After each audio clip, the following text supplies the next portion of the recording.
Isn't completely awkward whatsoever. You know what? I'll take half of this for OBS and half of this for the fact that new headset means new setup. I heard that. So plus there's the whole thing of every time I do some sort of update, OBS decides, oh, I think I'm gonna just reset his mic settings. I hate with that. And then just not tell him. Why? 'Cause fuck him, that's why. Yep. But as I was saying before OBS decided to fuck with me, this is GeekWatch, a subsidiary of the Monastery. We have Good Brother Akira, Good Brother Cure, and last but not least, the CEO of Zadare Enterprises, Good Brother Xana. How are we doing tonight? Good. Unlike the Falcons, I'm not joking. Unlike the Falcons, and I was gonna say the Thrashers, but they don't exist. The Braves? And the Braves, and every team but Atlanta United, but nobody watches MLS. Well, then again, the Hawks have been doing too good so far. They won their games. They're still fucked. Correct. Especially since the NBA is still a lopsided ass league. Yeah. But so for this particular week, the final edition of Geek Watch for 2020. I had initially thought about doing a year in review kind of thing, but I decided, you know what? A year in review would just us be talking about how much 2020 sucked, so kind of repetitive at this point. So instead I'm sticking with the initial plan. I will be doing a reflection type musing in the next few days. But I have no plans on doing anything like a long rant about how 2020 sucks, because you've all been through 2020, you all know it sucks, so what would I really be adding? We all have our own rant about it. Yeah. Now that being said, this is one of those moments where I have a bit of a confession to make. I love me some character action games, because especially since this is a genre that I have been associated with in one way or another since its inception.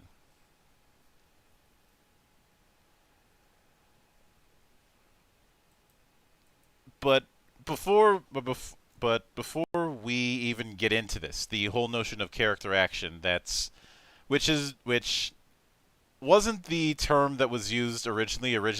One of the early terms was extreme action. Character action seems to be the genre term that people have settled on these days. But there's been other approaches, and then there was that one YouTuber who tried to claim that they were just action games with really good combat, and consequently got roasted alive by Foxcade over the faux pas.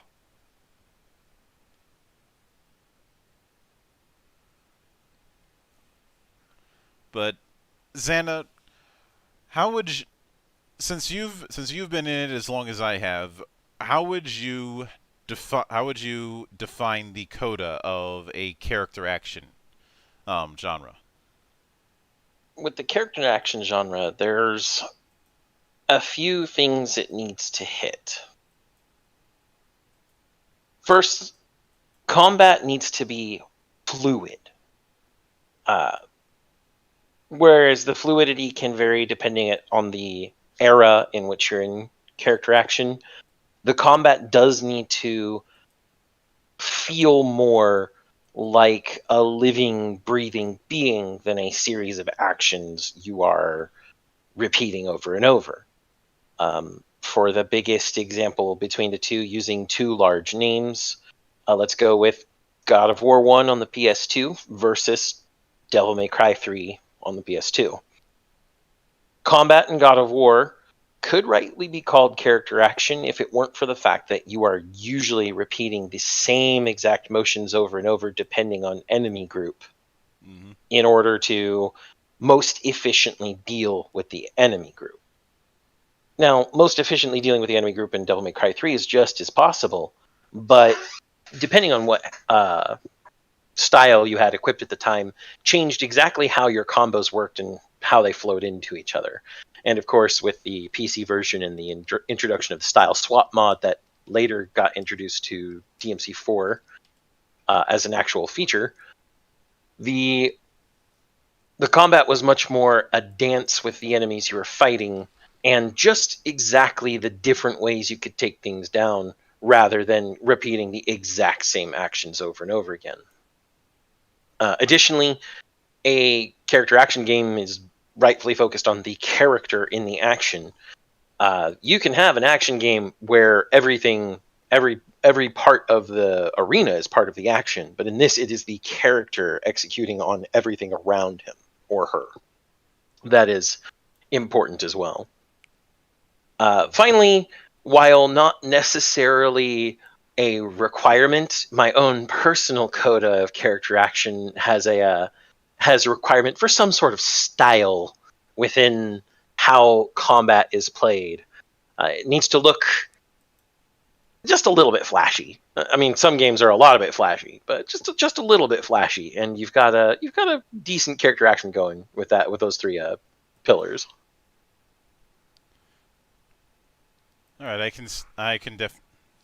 I'd say that covers a few of the high points. And of course, the patient zero of the whole project was Devil May Cry, the game that was supposed to be a Resident Evil sequel until it stopped being Resident Evil. And some would argue they would have rather gone with that than Resi 4, but Resi 4 was really good too. But it is fun. It is funny to I'd say the big and maybe this will be a focus of another one. The Resident Evil seems to have this roller coaster problem.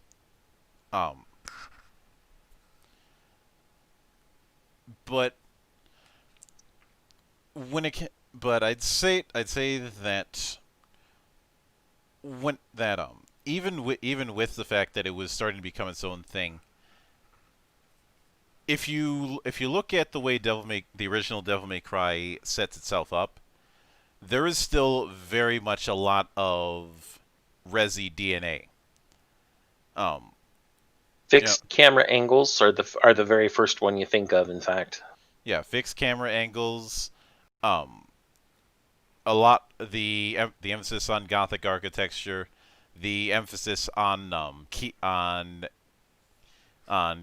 finding key items and shifting that stuff around, and backtracking. Mm-hmm.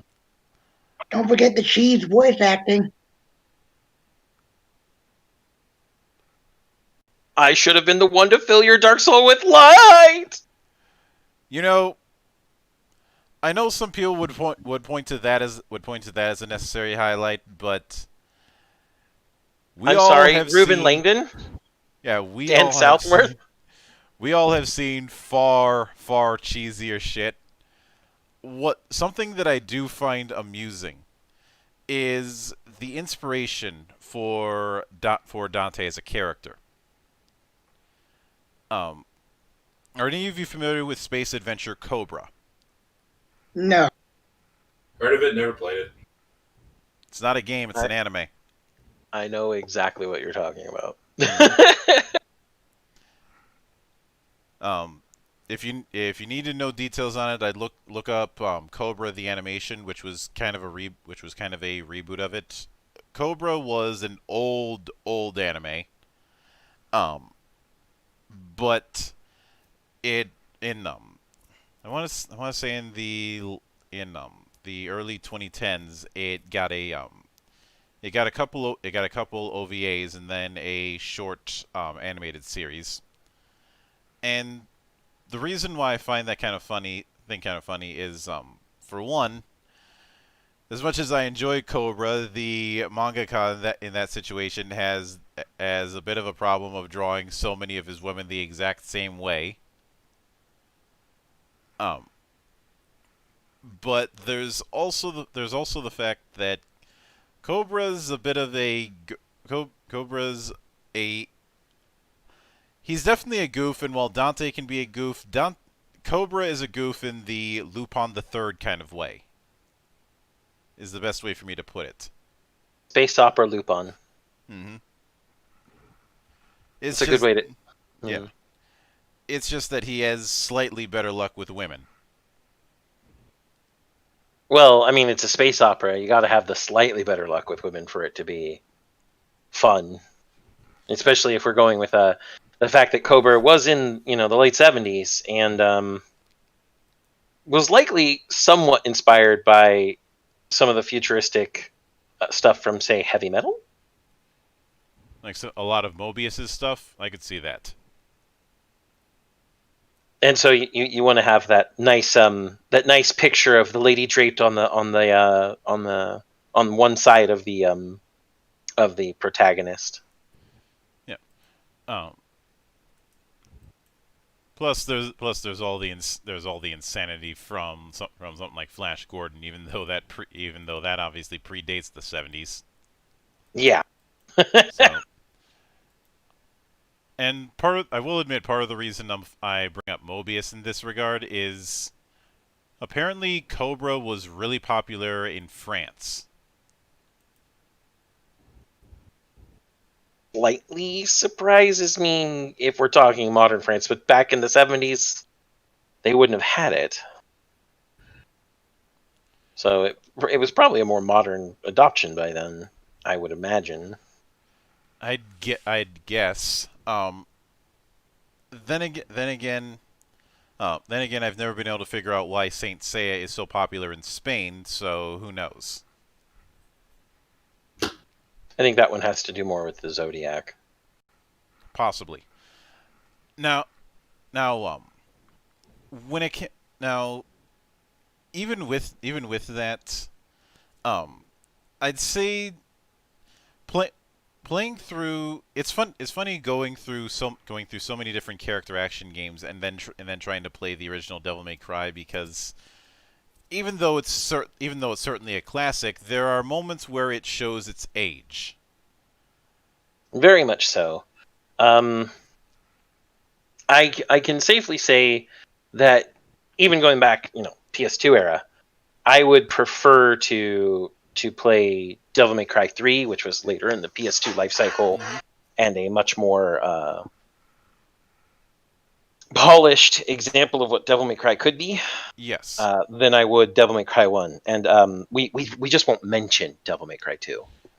Now, Though what I do find kind of funny on the matter is that the game that is credited for being the one that really established Devil May Cry on its in terms of its identity is the one that Hideki Kamiya was not involved with. He was not involved with the development of 3 at all. Nope, I believe that was Itsuno's team, wasn't it? Yes. You know, the same guy that everybody praises for games like Dragon's Dogma, which is also technically another character action game, a character action RPG specifically. And when it comes to I will unfortunately briefly have to mention 2.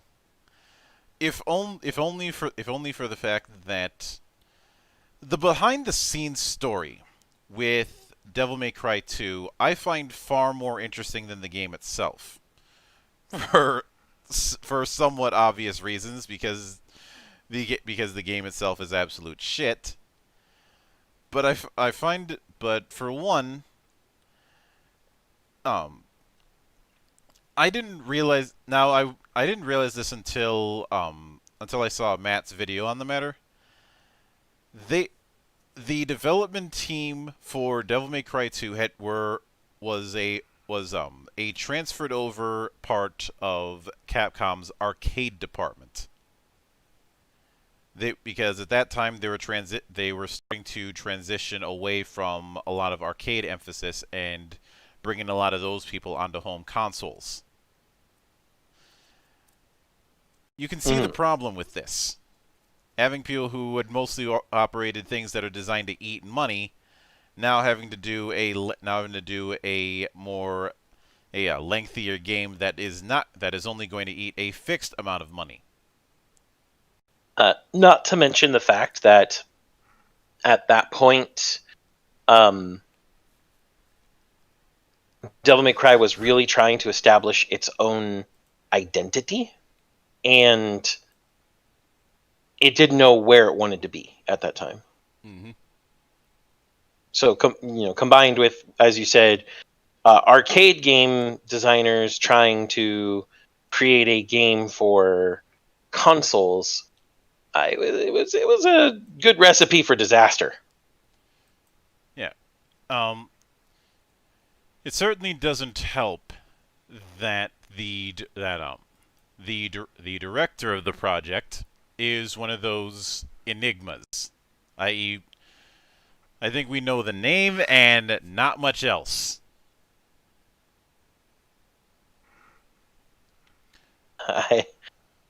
To be honest, because of how much I try to block that game out, I don't even remember the name at this point. Let me go look that up real quick. The other problem is apparently you're handing development to a guy who apparently really did not like anything about the original incarnation of Dante. Well, are we talking writer or director here? Because the director for even 2 was still Itsuno. I think it was the writer who had this issue. I think also somebody on the chain also wanted Dante to be wearing green. But why? Why? It doesn't really work. You think about it. People. Why do people do these things? He was also the person who's the reason why there was the whole Diesel branding thing in that game. Which I remember at the time looking at those alternate outfits and going, "What the fuck is Diesel?" Yeah, I remember that.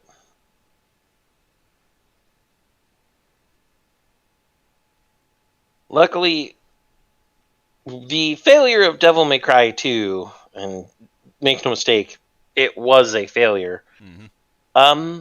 It got redemption in the form of the manga. In the stories that weren't told through the game. Yeah, I'd say a bit of the manga and a bit of the light novels, even though I think some of the light novels and the mangas aren't canon, or at least they weren't for the longest time. At least they weren't for the Yeah, longest time. I was going to say with Devil May Cry 5, the canonicity of almost everything is in flux. It is confirmed, however, that you know Dante was likely in hell for a while again.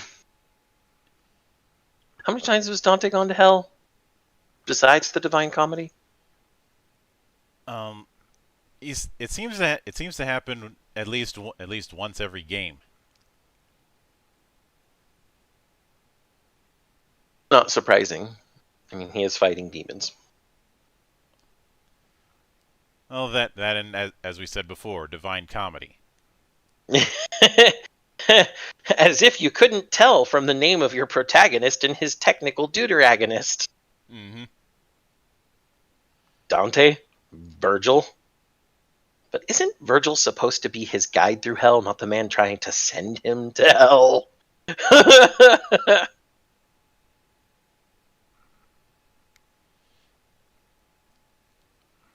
Let's be honest. With a lot of Japanese media, we have a case of we just took the name because we thought it sounded cool, or we just took this thing because it looked cool.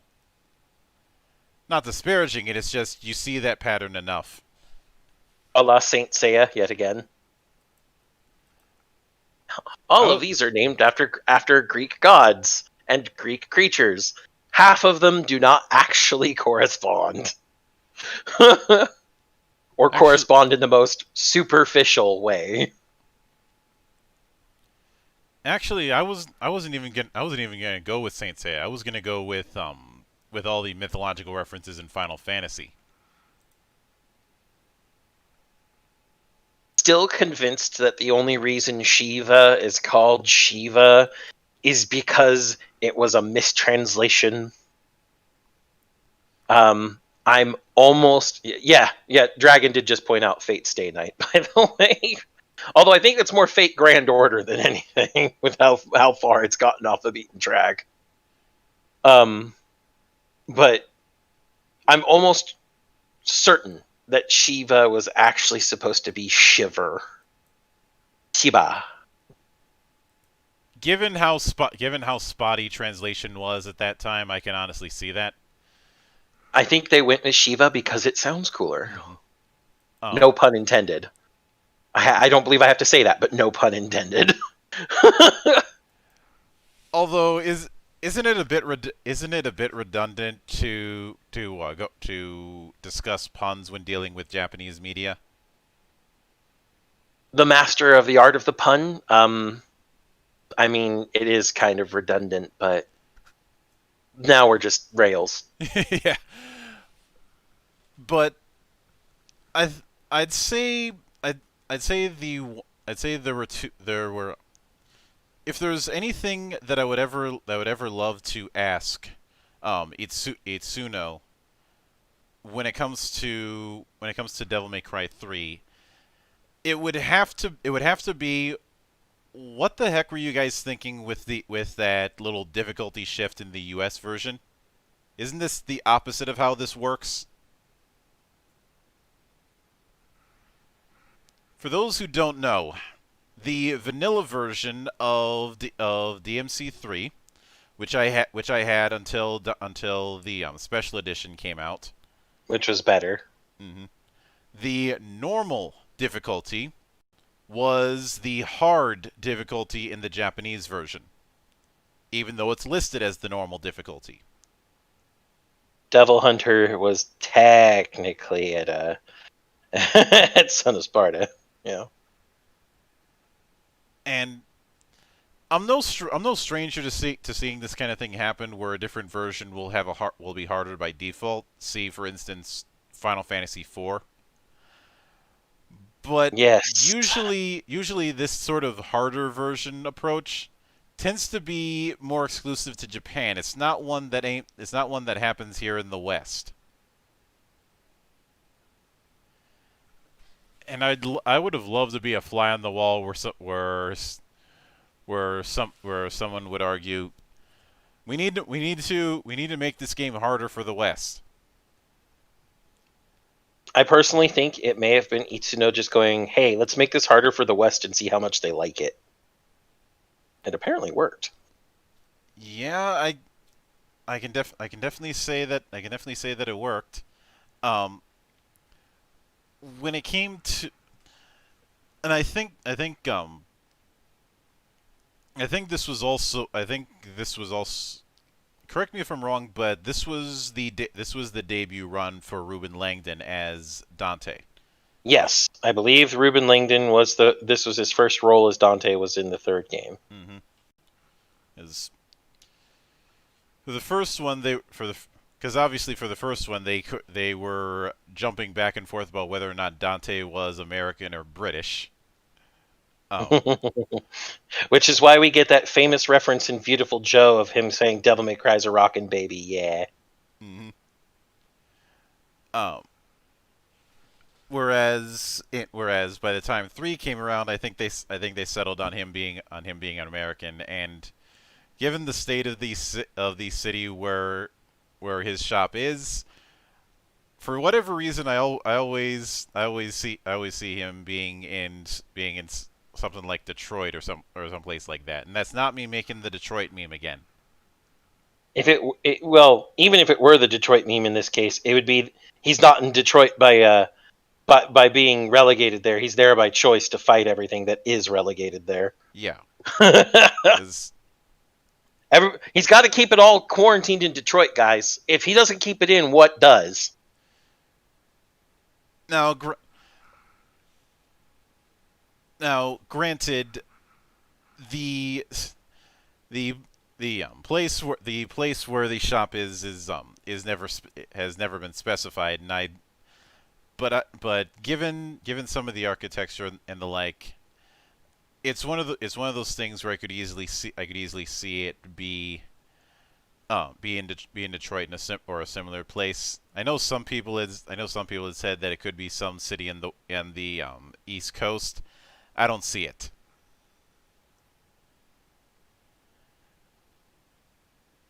Especially, like, the only place I could possibly see with some of its architecture is Boston, and even that's a stretch. And the architecture is a little gothic for that. But it's good. I was going to say it's only really his building that is a little older compared to what's around him. Most of the other buildings look like they're of newer construction. Not the newest, but like compare old 1900s, brownstone to newer 1970s office buildings, and then finally modern 2000s level apartments. Mm-hmm. But I'd say if there's the other thing that I would love to ask is I'm not sure if Itsuno has ever gone into detail how the style system was conceived. This idea of representing different play styles. I don't think that Itsuno went into detail about it, but the style system was even present back in 1 when Kamiya started on it. I think Kamiya, when he introduced the style system, was simply trying to find a way to encourage players to encounter everything ahead of them rather than run from it, because not all encounters are locked in the original Devil May Cry. Mm-hmm. And in Resident Evil, as you well know, since there's a lot of resource management, you have incentive not to engage with every encounter.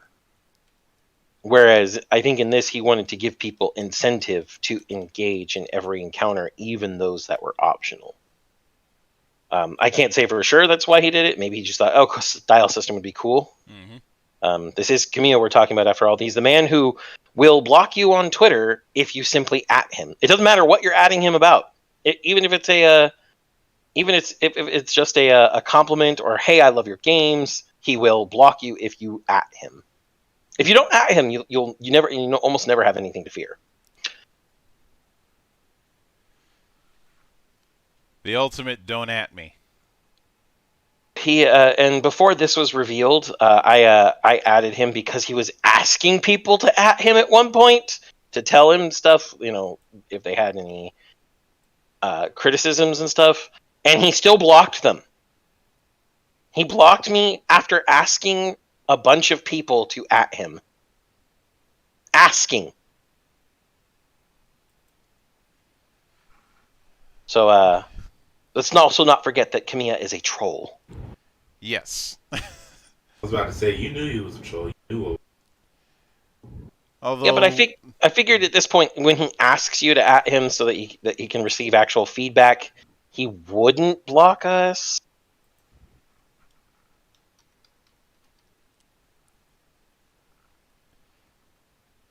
Yeah.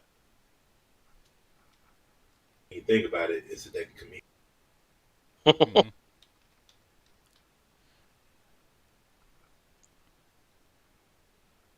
But when it comes, and I'd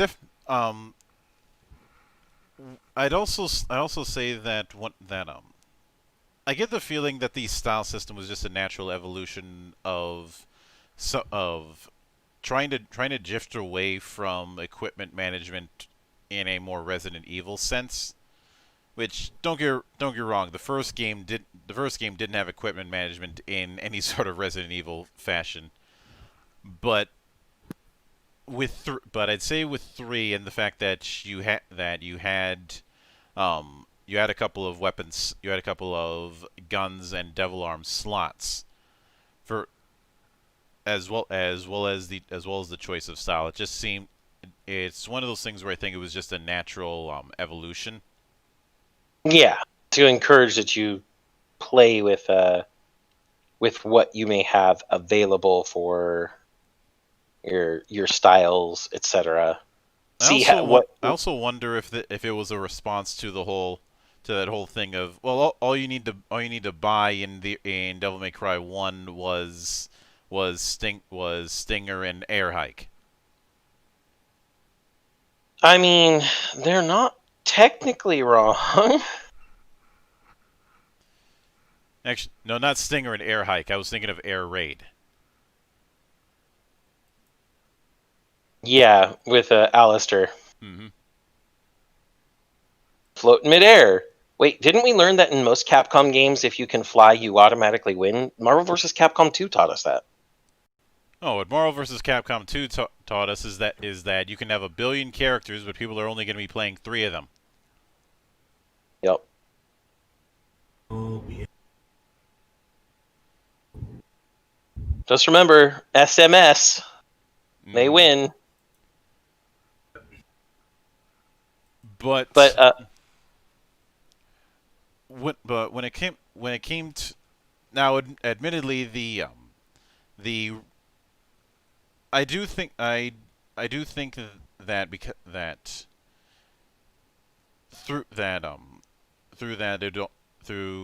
there was also it may have also been a response to the fact that when I saw a lot of people playing, even though it has a lot of interesting things to bring to the table, everybody was focusing on Alistair and not using Ifrit as much.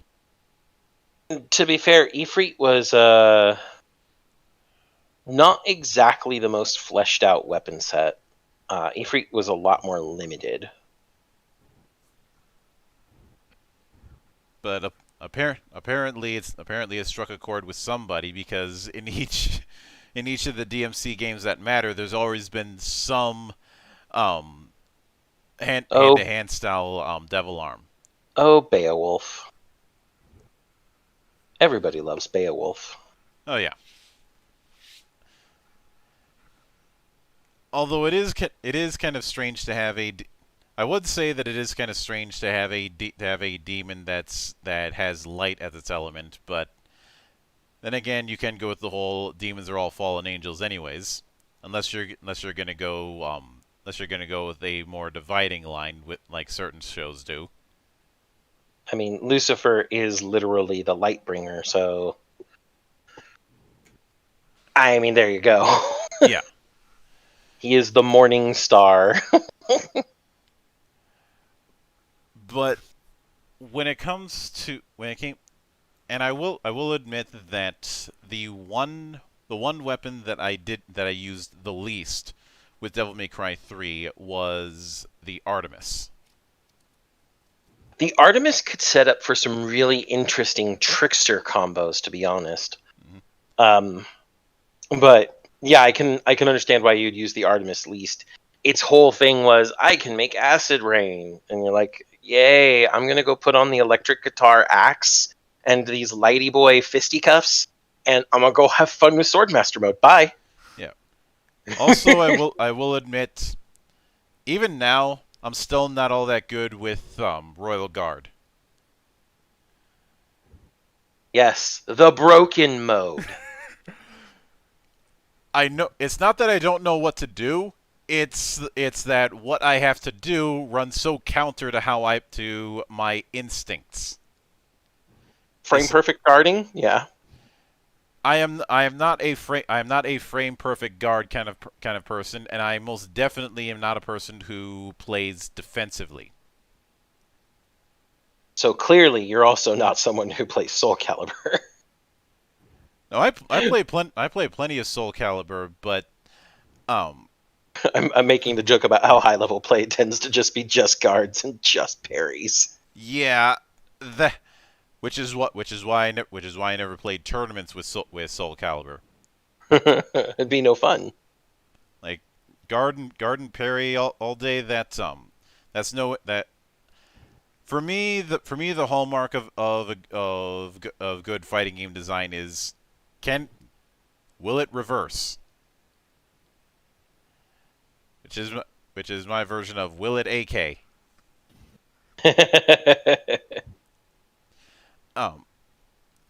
But when it comes to a lot of the other motifs, I'd say that the other thing that I appreciate that they did not fall in was making the starter weapons useless, which is a temptation that can happen in a lot of games. Doom. I love you, but nobody uses the pistol if they can help it. Doom Eternal fixed that. Everybody uses the shotgun even late into the game. Yeah. And with Rebellion, even though it doesn't have some of the crazy ass stuff in 3 as some of the other Devil Arms you'd get, it's still fairly useful. And when it comes to the fights with Virgil, like in a weird way, I feel obligated to use Rebellion against him. Since he's using Yamato? Yeah. That makes sense. This is also the point where Virgil ended up providing the template for how to do a rival character in a narrative. Yeah, he's probably one of the best rivals in video games, to be honest. Yeah. And it's in a silly action game. Let's be honest here.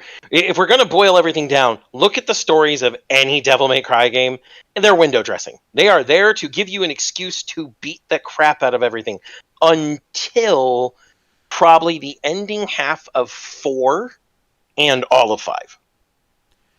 Yes. And that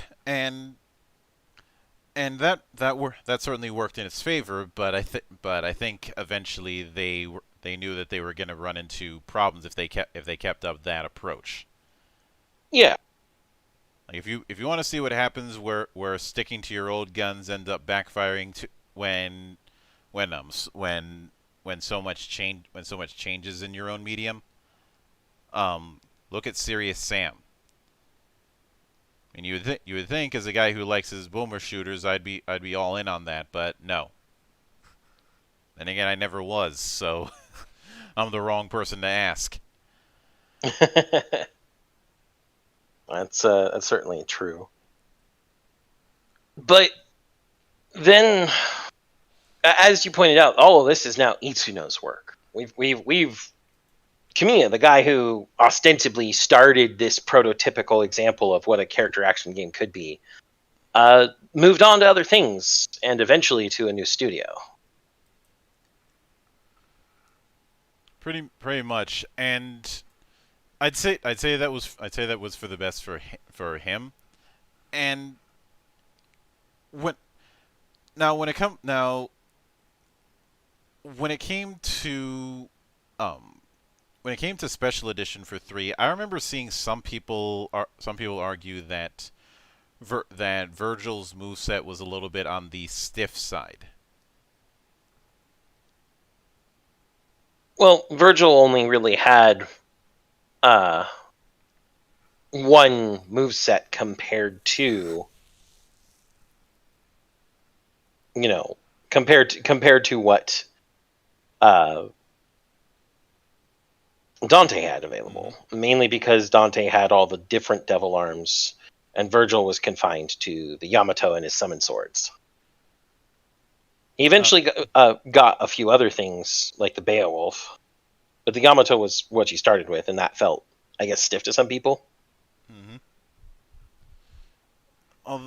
Although to their credit, when it came to the whole rival thing, it's not like this sort of thing hadn't been set up, because you look at all the bosses in the original DMC, and you have a rule of 3 thing with them.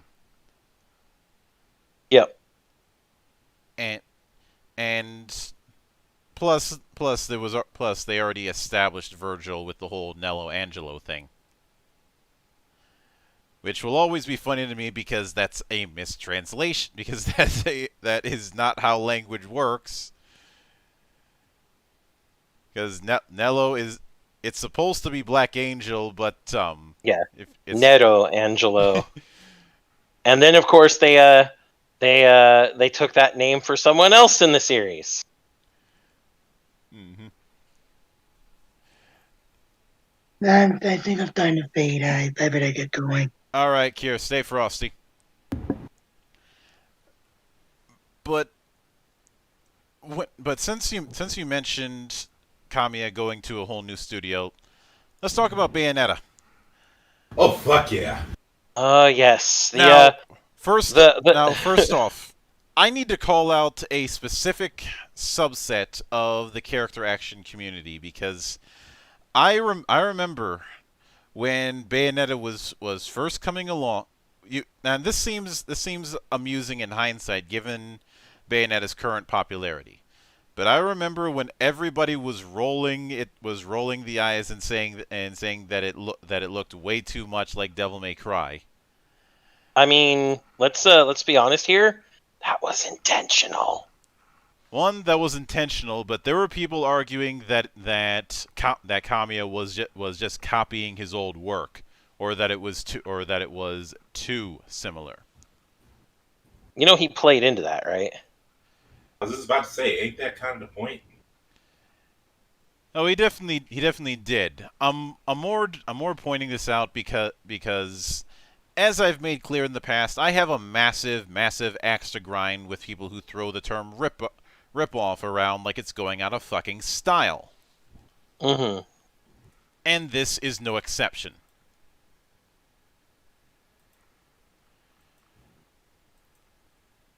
But I would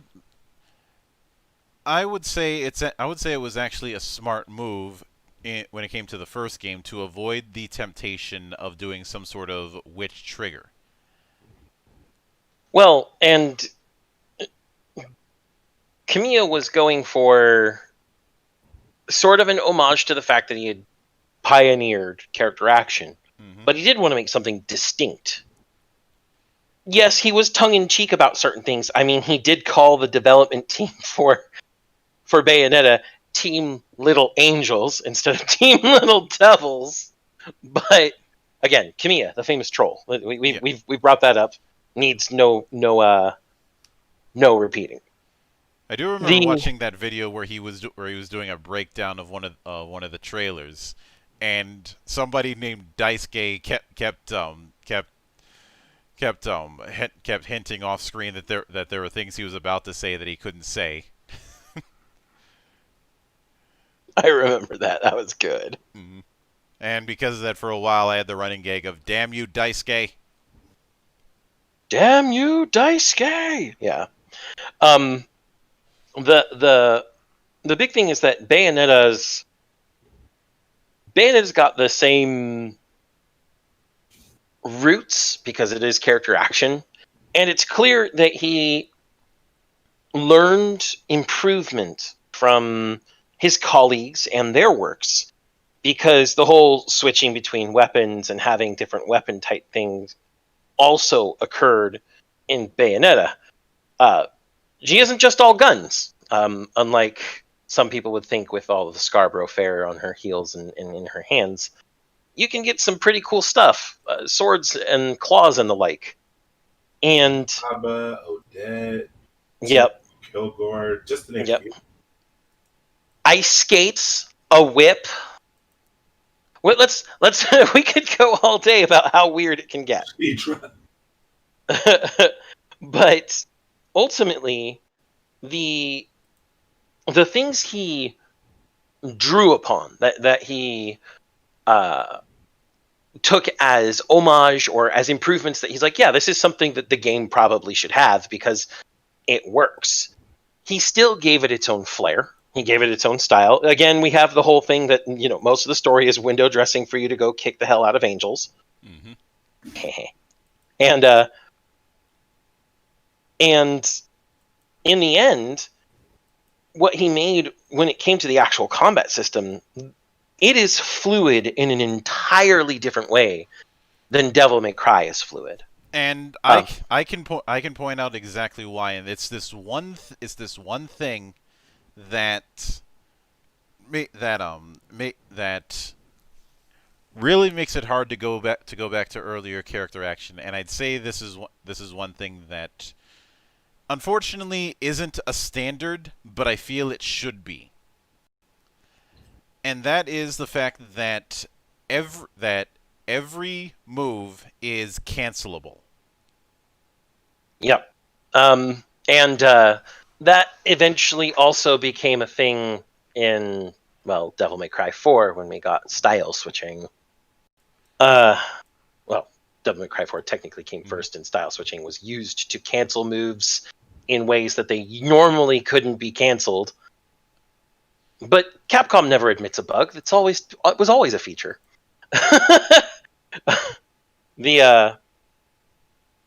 Not only are the moves cancelable, but the way that input loading worked with Bayonetta, from what I could see, from the way it felt to me, is the same way that input loading works in fighting games.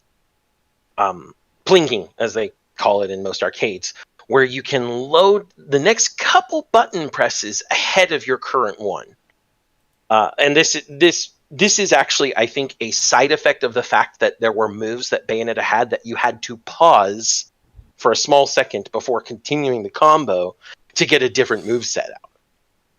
I think that's part of what caused it to change. Mm-hmm.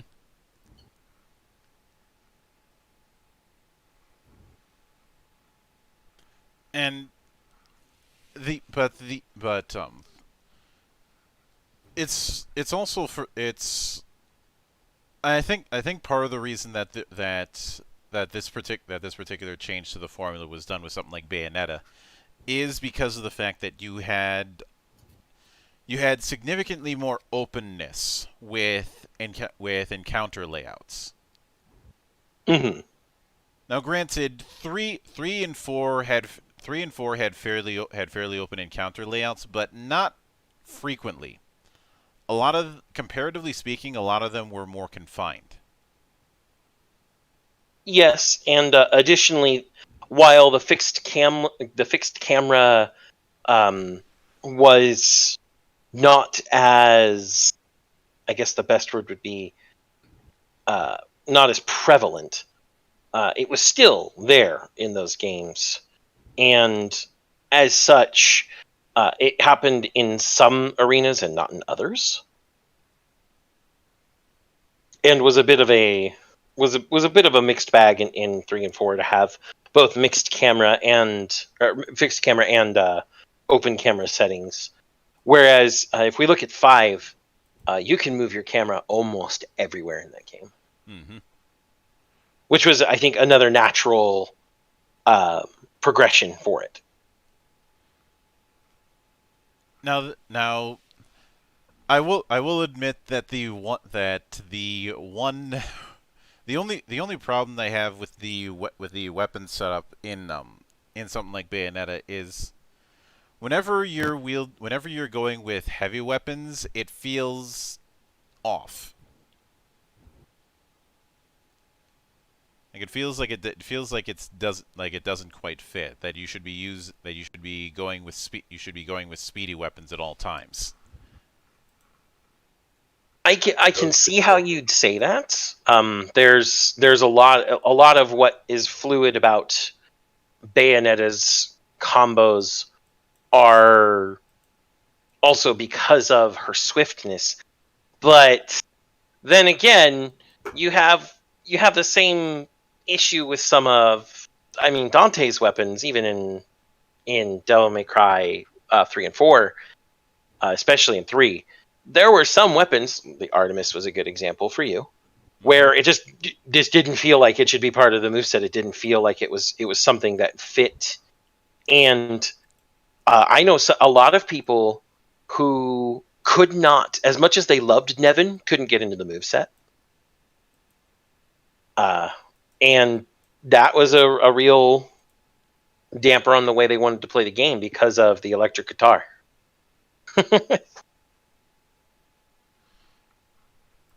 Even though, well, we've already established, the guy's made of cheese. He's more cheesy than a cheese factory in Hamburg, Germany.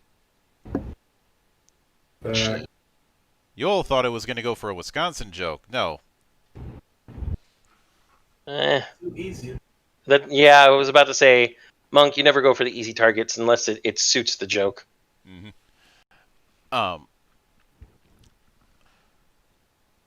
Even so, I will admit this. When it comes to, I think there was a decent job at trying to hint at a few bridges between Devil May Cry and Bayonetta, and one of the big ones is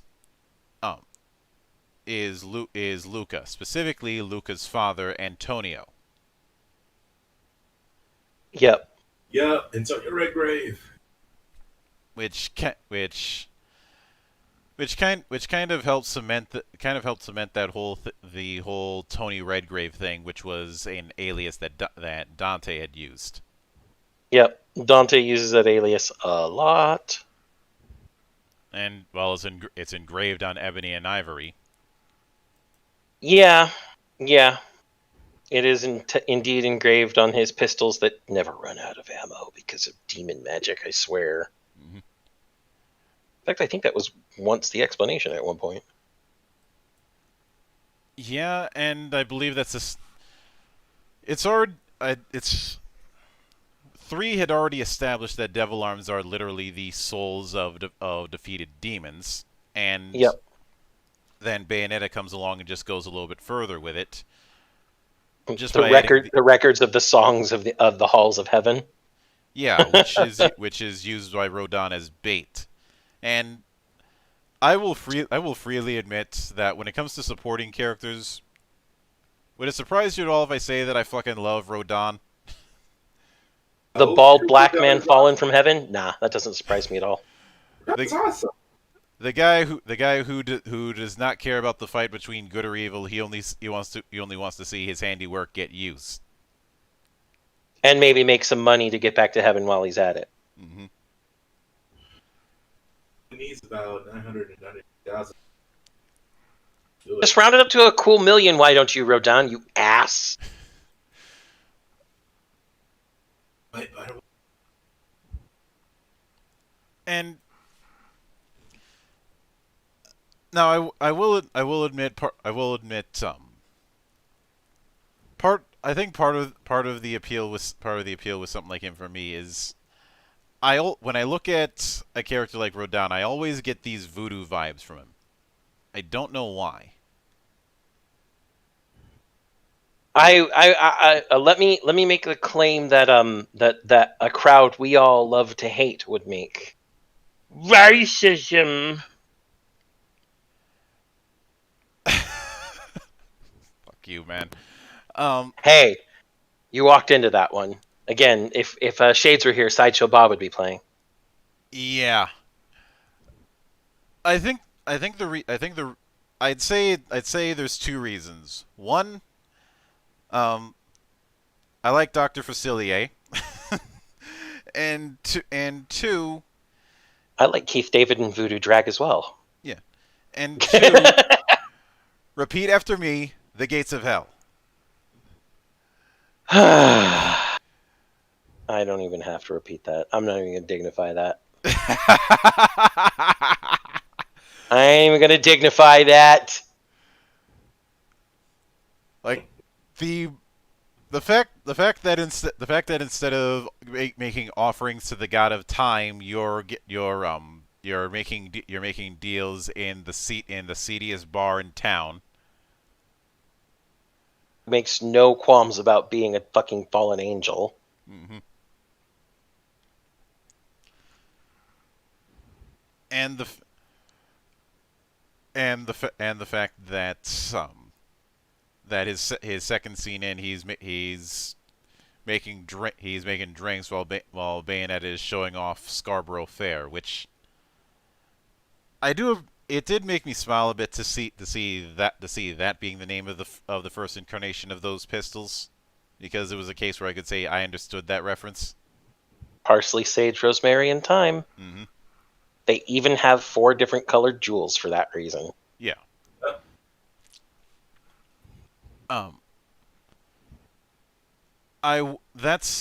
That being said, I will freely admit that the first Bayonetta is a classic case of Sega being Sega.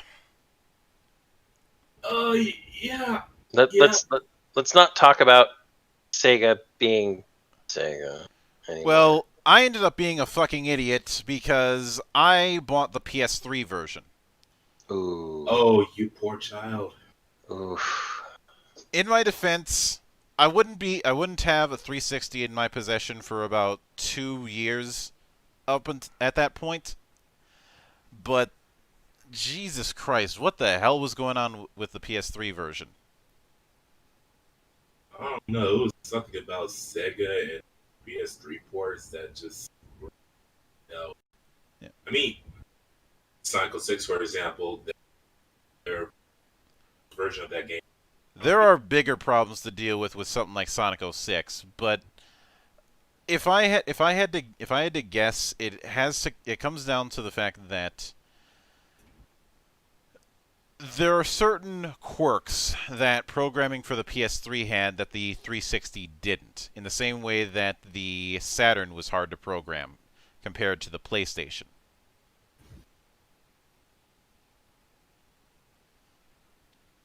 That's my theory, at least.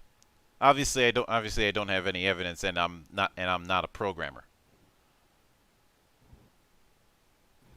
But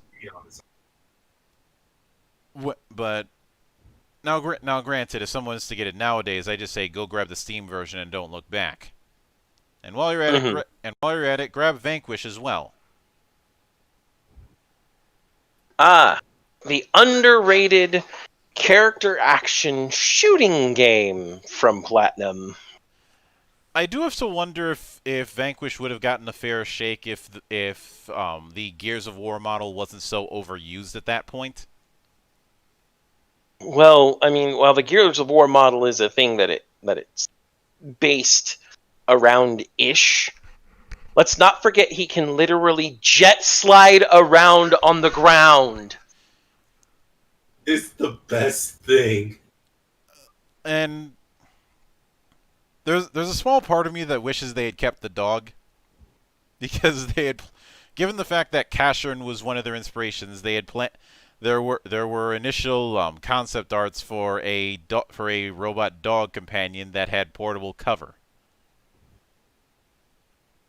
I remember that. Unfortunately, I think he got cut because it just didn't fit with what they were doing. Yeah.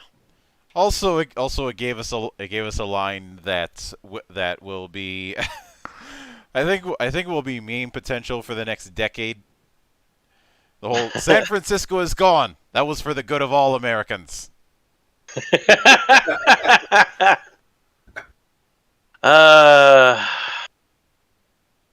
If only. Mildra, if only. Now, see what they should have done is replace. If they wanted to make that joke even more perfect, they should have done Los Angeles instead of San Francisco. I don't know. San Fran is still pretty much the seat of woke power. Los Angeles is just its bruiser. Yeah, fair enough. Just stay away from San Diego. I like those guys. But when it came to something like Vanquish, I think part of the I do strongly suspect that the reason why that got overlooked is because, like I said, the cover shooter and the like was a massive epidemic around that time. Everybody was trying to copy Gears or COD in some manner, without understanding what those games were doing that worked. Yeah.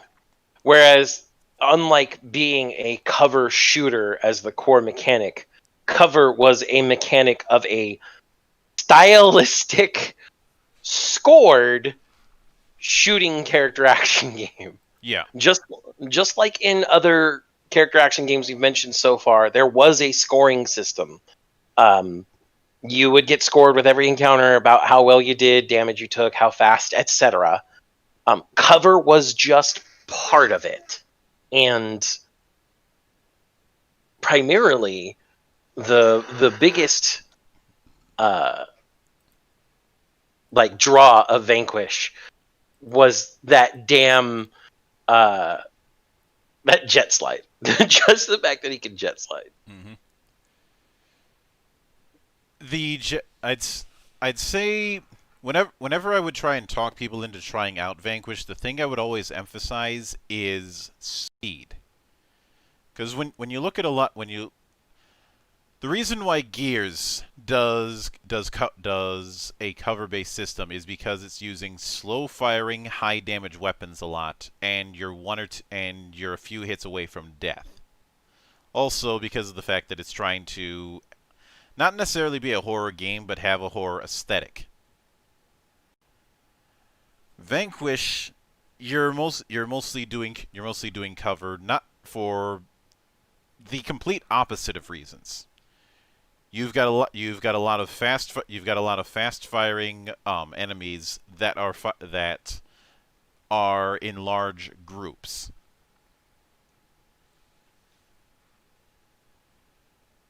The cover is there also basically to give you the time to reload or find a new weapon and then jet out and kill the next group. Yeah, it's to give you a break more than to give you safety.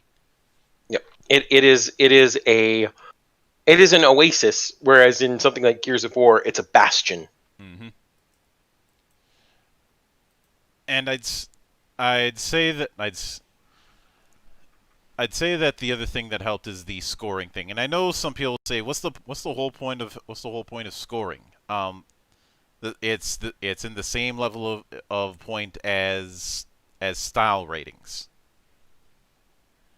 The reason why it's vital is one, um, you can use that to flex, and two, the approach of, hey, maybe I can do a better run next time.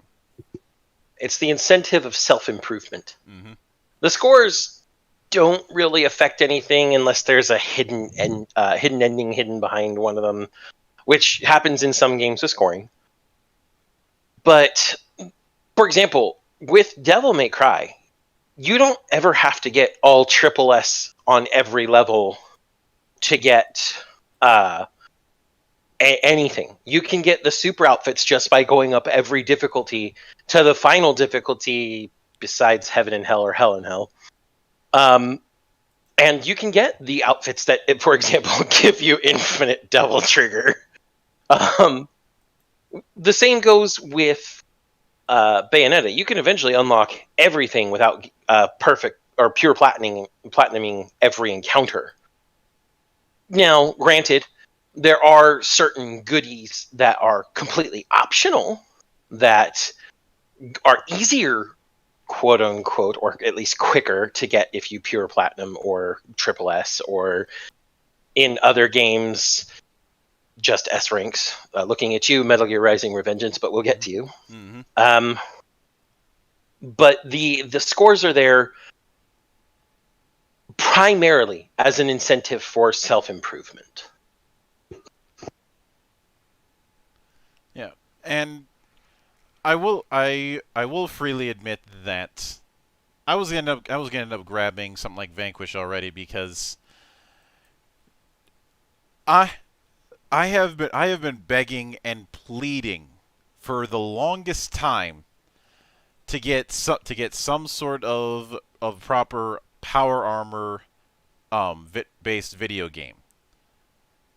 And if you're thinking from that I want a decent Iron Man video game, you're not completely wrong.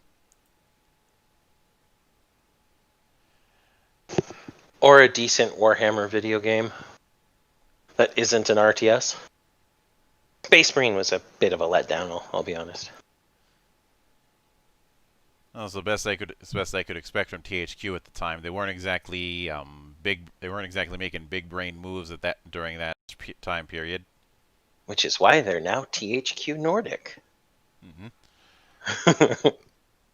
But the thing.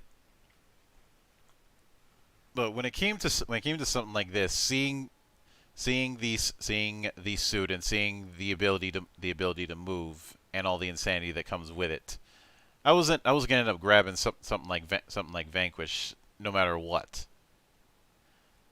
And yeah. I will admit that there's a small part of me that liked just the animations for weapon switching, even though if there's there's two problems that I do have with Vanquish. One, the ending, which is a blatant sort of sequel tease.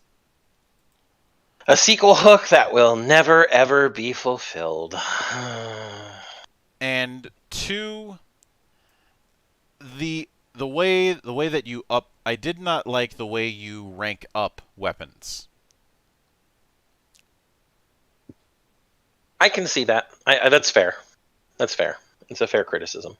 The main reason for that is I feel that system incentivizes sticking with the same set of weapons as long as you can.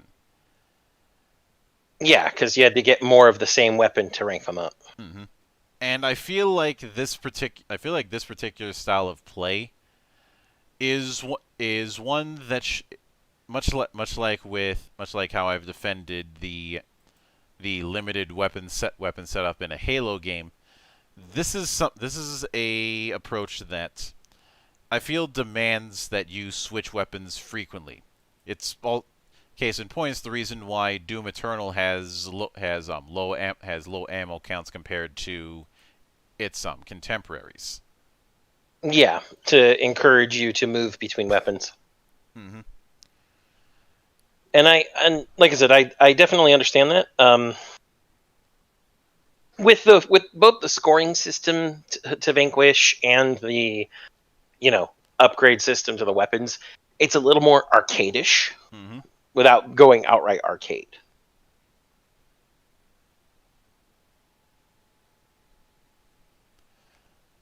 It's what. Sometimes I feel like ideally with Vanquish's system, you should be switching between weapons based on the situation. But I get the feeling it was one of those things that they couldn't nail down in development, because there's not exactly a precedent for doing a really, really fast kind of shooter. I mean, arena shooters can be kind of speedy, but this was asking for even more than that.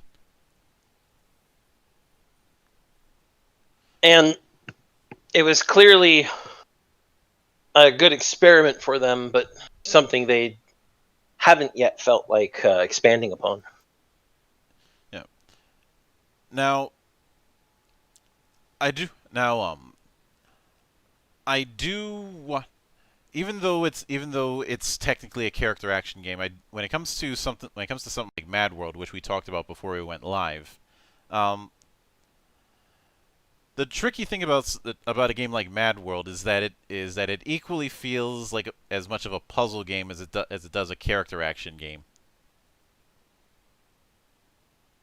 I can see that, but then that would preclude some other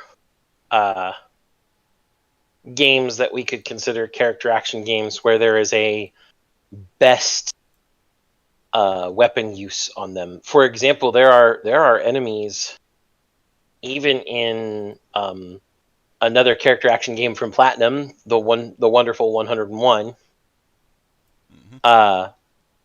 which recently got a remake that is super awesome, and I'm very happy that it got its remake. Where there's 3 times. where there's a specific weapon class that you can use that works best with certain enemies. This is also seen in other Platinum games, character action games that have come out more recently, such as Astral Chain, certain legions that work best in certain situations. Mad World was a little more hidebound about what worked best against what. It wasn't as fluid about it, and I can see why you'd say they'd make it more a puzzle game than anything. But I still feel it fits comfortably under the umbrella. It does, but it is a bit borderline. But I'd say what really made something like Mad World is two things. One, going for a aesthetic that the only time I saw something like that was the Afro Samurai manga, which is actually pretty good. You know, where which was black and white except for the blood spatter. Yep, which is a lot of what Mad World did. You had black and white for almost everything. Certain lights, I believe, were yellow, and then everything else was red when there was blood. Lots and lots of blood. Mm-hmm. Yeah. Also, and I think the other thing that helped was characterization, especially the many deaths of the Black Baron. Hey, stop staring there, monk. Who may or may not be black. But the Black Baron. I mean, stop staring.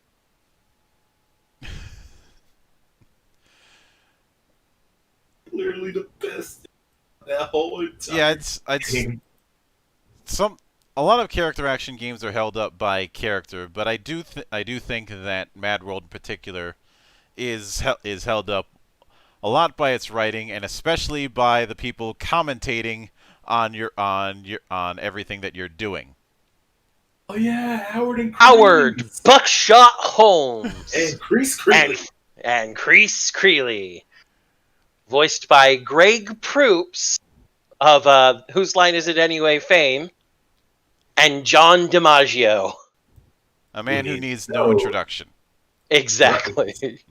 And then, of course, for our tough, gruff, takes no shit from anyone protagonist, we have Jack Kamen, voiced by Steve Bloom. Every time I see him somewhere in some sort of media, I always can pick him out, and I always unconsciously just say, "Oh, hi, Steve." Like, legitimately, anytime I've caught him anywhere, it's just been, "Oh, hi, Steve." I would have loved to have been a fly on the wall when you did that for Gurren Lagann. I was too busy laughing to say, "Oh, hi, Steve," to Liron. Oh, you too, huh?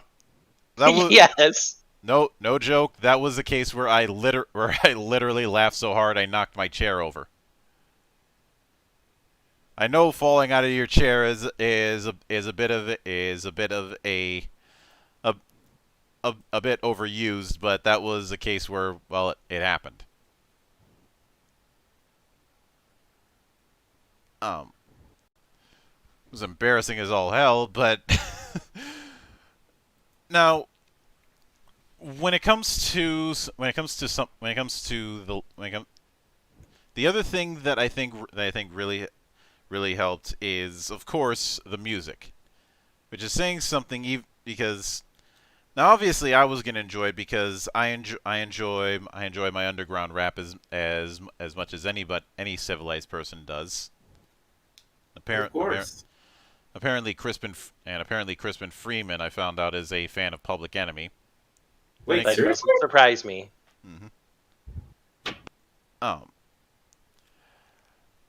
And I've made it clear how much love I have for groups like Army of the Pharaohs and Demigods. So it wasn't a surprise that I ended up falling in, but even people who still follow the uninformed stereotype about rap were able to begrudgingly enjoy that soundtrack. Oh, and the soundtrack is actually really unique. All of the artists are local to Japan, for one. And the actual composer, Naoto Tanaka, created the backing tracks with a Cubase SX and Acid, and then just said, "Hey guys, here you go. Put lyrics and other stuff on top of it, and you're going to be part of this video game." I find it hilariously awesome. I mean, just so awesome you can't help but laugh. That this was all also inspired by the recent Collision Course album, where there was a mashup between rap and hip hop and rock with Linkin Park and Jay-Z.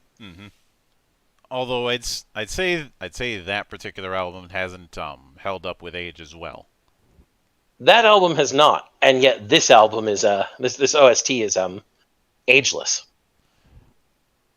I remember listening to Collision Course back in the day, and I was not impressed because a lot of it was just remixes of stuff I had already heard. Collision Course was very much made for popcorn consumption. It was a pop album. Yeah. An alternative rock pop album. Whereas Tanaka was like, but I like the sound of doing that. Adding rock and rap and hip hop together. Let's do that. Have these guys that nobody knows at all, except for us, make the backing, make the backing vocals and everything, and just go with it.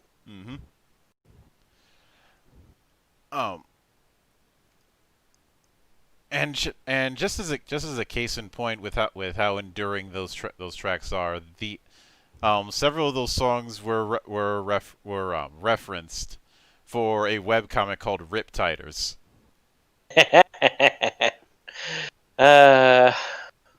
Which is a weird mix of fish racing and 80s wrestling references.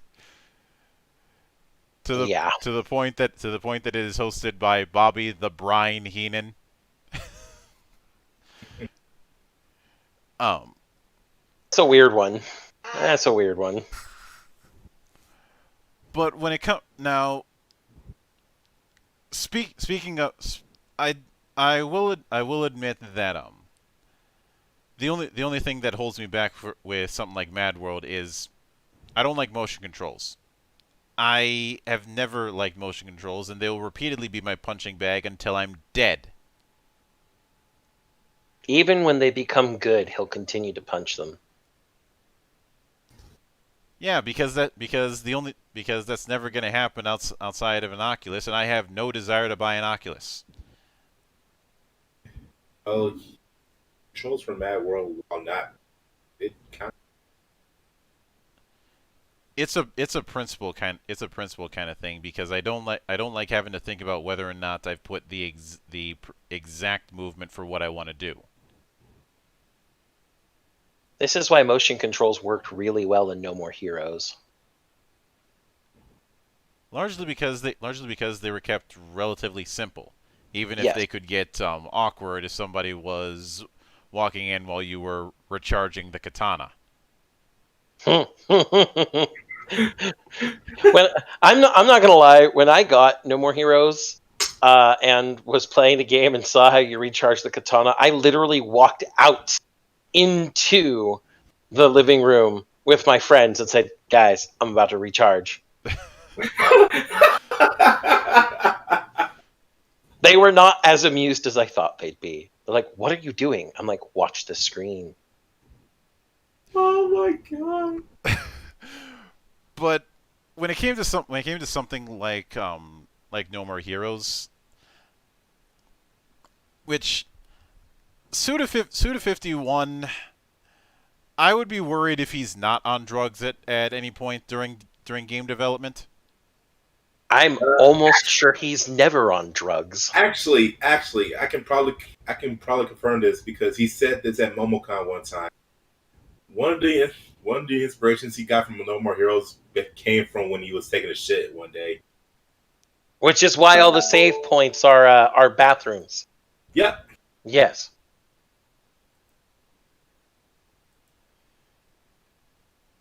Still couldn't believe it when I. Which actually brings me to the Suda 51 hour of character action games. To be honest, Monk. Yeah.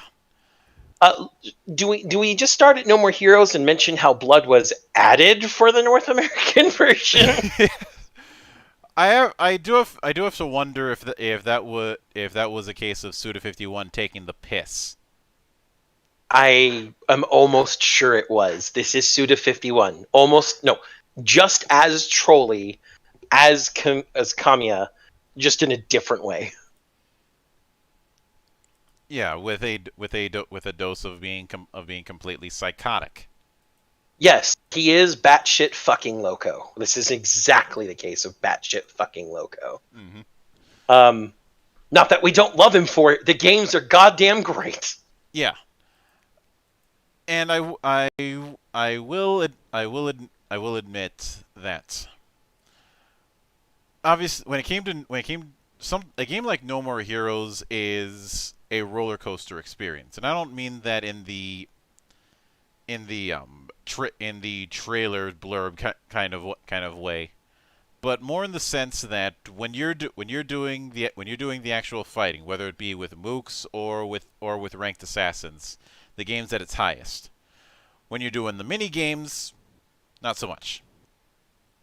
There are mini games that are worth it. There was a mini game I would farm in the first game that immediately puts you in the slasher mode you get when your roulette goes bar bar bar.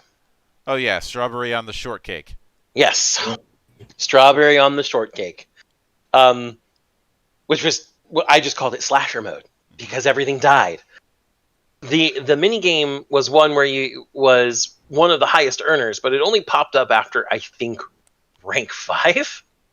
So you couldn't do it immediately, but once you did, you could stock up money like nothing else, and then your upgrades for days were taken care of. Yeah.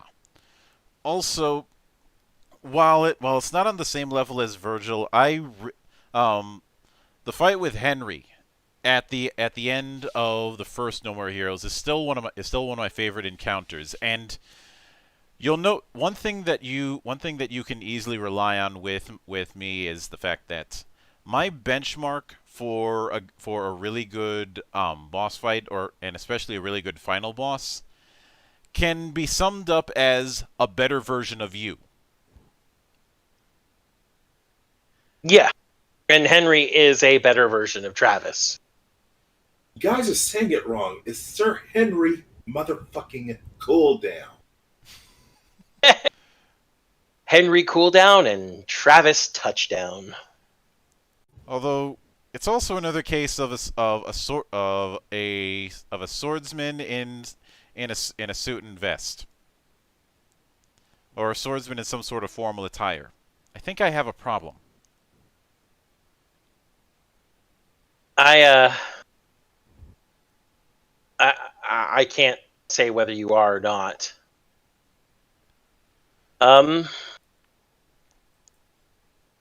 Let's just also remember that in Japanese, Henry is voiced by Kunishi Katsuyuki. For notable roles, anybody who has seen the manliest mecha show to ever man Gao Gaigar, that's Volfog. You will never not get me saying that Gao Gaigar is not the manliest mecha show ever, because it is. No, I will never deny that. When it comes to other works, there's actually a lot of stuff he's done. He's Kunishi Katsuyuki is a very, very prolific actor. Has been since his breakout in Gao Gaigar, which, for those of you who aren't aware, was actually in '97. So it's been a while. Mm-hmm. But just picking randomly, if we look at, say, Saint Seiya Omega, he's Lionette Soma. If we take a look at Initial D Fifth Stage, Hideo Minagawa. Danganronpa's animation, Daida Owada. There's a bunch that can continue here. For those of you who like One Piece, I'm sorry for your taste. Sheep's Head. And more recently, if we look into, for example, Demon Slayer, he's Tengen. Mm-hmm. Or in No Guns Life Second Cour, he's Edmund Baker.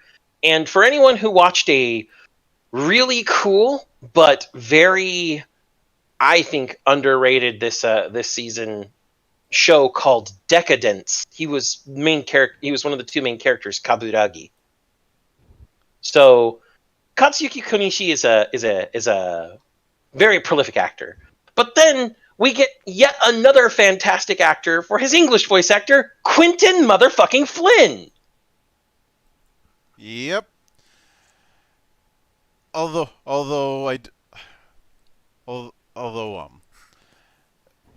as much as I've said there was the whole roller coaster thing with the original No More Heroes, this applies doubly so with No More Heroes 2, and not in entirely a positive way. No More Heroes 2 is a case of why more is not always necessarily better. I mean, you can, because the selling point, of course, was, hey, you're getting more varieties with Beam Katana. You're getting to play as Shinobu and as Sir motherfucking Henry. And the problem with it is that this is a game that's going to live and die on its bosses, obviously. Some of them are better than others. There's some that are good. There's some that are kind of meh. And then there are some that are amazing. and then there is Jasper Bat Jr. You're a story man from the first game. and who is one of the bigger embodiments of bullshit. And every countdown maker's worst nightmare. Why did you bring that? Why? Why? You just. We're gonna cross that bridge eventually. I don't know. No. We're here to have a good time. We will ignore Jasper Pat Jr. for now. Although I will say, I was all excited to be able to play as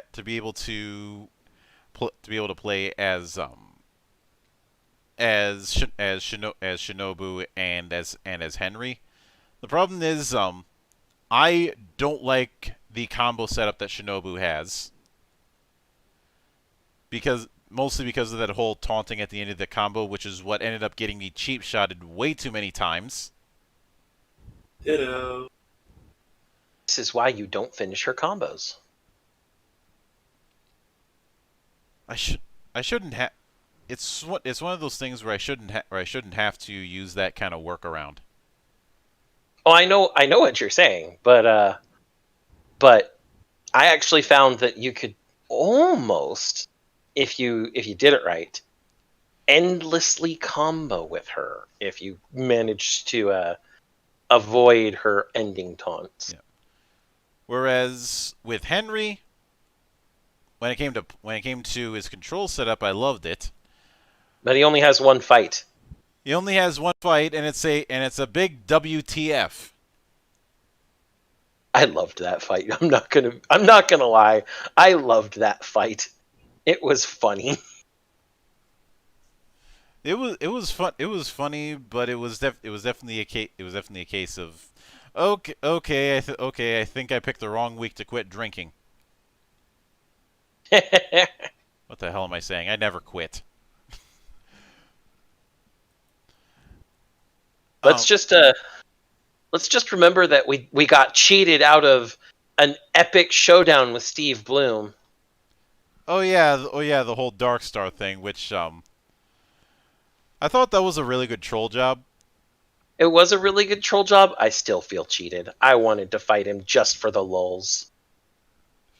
But then, of course, we get the revelation that that Travis's ex-girlfriend, Jean, who kills Darkstar, she says it really, really sped up because they can't say it outright for the due to the rating of the game. I think what was, and of course making the joke of, you don't want this to be No More Heroes Forever, do you? Yeah. Like, it's facts, but still, fucking ow. Yeah. I mean, she literally says it'd only jack up the age rating of the game, and Travis has to listen to her and fast forward. There was actually someone on YouTube back when the game first came out who took the time to slow it down and put it on YouTube. And the transcription for all of you out there is as follows. So this is his ex-girlfriend, Jean. Mm-hmm. You are my half-brother. You know that manga Miyuki? The Japanese one. Well, it's like that. Your father abandoned my mother to run off with your mother. It broke her heart beyond repair. She killed herself. Knowing I had nowhere to go, he took advantage of me. Ever since I can remember, he molested me. We lived in this rotten apartment, and I was his slave. Every day I cursed his soul. I swore that I would kill him one day, but cursing didn't change anything. That's when I decided to become a killer. With no money to pay for training, I paid with my body. But to son of a bitch looked like a hard-working family man. That was all an act. He didn't give two shits about cleaning up my life, so I decided to clean it up myself. That's why I do what I do, and I got what I wanted, killing him in front of your very eyes. That's my story. That's it. That's all she says. I think the only story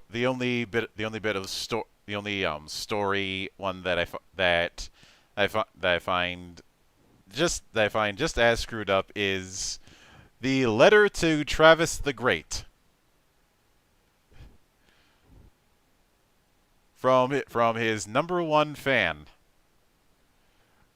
which Yeah. starts out nice and then goes into okay, time to back away slowly. Yep. The letter to Travis the Great. Oh, I remember that. That was a thing. That's one of those things where I would love to see people's expressions when they first see that. You know, Yep. um, granted, people like you and I, we would be guarded, but we would be guarded from the get go because anytime somebody's doing something outwardly nice, we're thinking trap. Yeah. Oh, did we forget to mention that Henry and Travis are twin brothers? Even though one of them has an Irish accent. Yeah, Quentin Flynn did really pull off that Irish accent really well.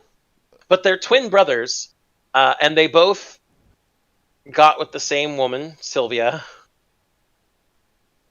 And one of them had kids with her. We're still not sure whom. Suda 51 is on drugs. No. I'm almost convinced that Suda51 is not on drugs, and this is how he copes with it, with the horridness of the world. You know, there's a universe somewhere where he ends up collabing on something beautiful and terrible by working with Shiny Entertainment. Tiny entertainment. Dear God, I don't want to see that. I don't want to see that happen. I don't want to see what would happen if you have some unholy combination of Earthworm Jim with Suda 51's ideas. I would love to see that, actually. I would love to see it, but at the same time, I realize that I would also end up scratching my head through half of it. I mean, that happens. Or, he could, in some other universe, pair up with, now, I believe they're now defunct, Asmic Ace Incorporated. I don't know about that. You don't want to see what would happen if we combined to anything from Suda51 with LSD Dream Emulator? No. Okay. And may I add, no. Then I guess we'll move on to another Suda51 property. Killer is Dead. Yes. The game that was a big fucking controversy because this was where we were starting to get into that era where all it takes to offend a game journalist is just put a pair of giant tits. I still want to know exactly why his arm had to be that way. Now you know how in the lead up to doing the coverage we did on X a while back, we had talked about an article that delved into some aspects within X 1999. There was a Tumblr post that I have saved for years that did kind of a deep dive on the themes within Killer is Dead, specifically the theme of Eros and Thanatos, because one of the main taglines with Killer is Dead is love and kill. Yep. And as if to further prove my point, as if to further prove one of my earlier points, here we have another case of a character I enjoy who is a well-dressed swordsman. Mondo Zappa. No relation to Frank Zappa. This is not a Guilty Gear game. No.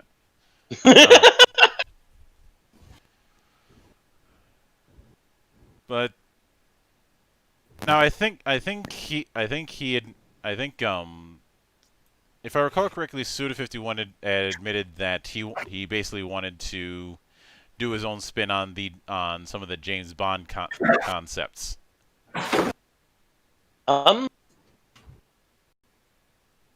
he was more inspired by trying to see how he could get a darker Bond, I think is the best way to say it. Yes, there was inspiration from James Bond, but more the darker underworld side of things. Mm-hmm. But I'm going to post this in the chat, and I'm also going to post this in the council. This is, I'm not going to say I agree or disagree with everything in this particular piece, but it is interesting. It's one of the, and unfortunately I can't summarize it here because it's a long piece. Much like the article from last week regarding Mm-hmm. X's endings. Now that being said, I even though the shooting part was a little bit awkward, I really enjoy Killer is 7 because that's not Killer is 7. What am I saying? Killer is Dead. Killer 7 doesn't even count for a character action game. That's just a weird ass adventure game with extra steps. A weird ass adventure on rails game with extra steps. But I know why you mixed them. Thematically, Killer 7, No More Heroes, and Killer is Dead are all the same themes of assassination. Yes. And when it comes to Killer is Dead, and really this is something that I can say with a lot of character action games that I've enjoyed. A big way to get into my good graces is speed. And Killer 7 definitely has that in abundance with the mobility options. And the fact that it's one of those things where its speed is in these interesting short bursts instead of some of the balls out speed of something like Vanquish or Bayonetta. And it's also, because of this burst, it has a more staccato feel to battle. Yes. So it's not the fluid feeling that you would get from, say, Devil May Cry either.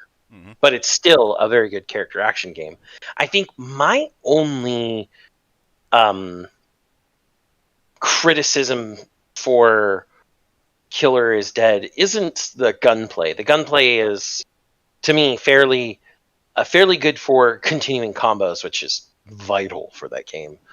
But aerial combat felt lacking. Aerial combat did not feel nearly as fleshed as ground combat did. I have to wonder if it's one of those cases where aerial combat shouldn't have been in there, was never designed to be in there in the first place. I could see that, and I would really love to see a version of Killer's Dead where you only have ground combat. It just seems to me that ground combat is where that game feels at its most natural. Yeah.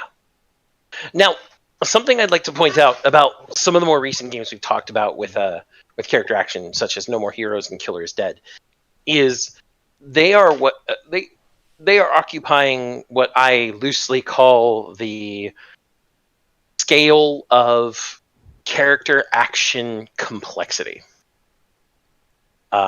They're middle to middle high of the road. So their skill ceilings aren't necessarily as high as, say, something like Devil May Cry, Bayonetta, but not nearly so low that you start leaving character action and hitting more beat-em-ups, such as with older God of War games. Killer is Dead is at that cusp where it could, if it had just a little bit more to the combat besides building that combo for the finishers, because those finishers are vital, especially on Nightmare difficulty in the definitive edition. Where you had more outs, more options.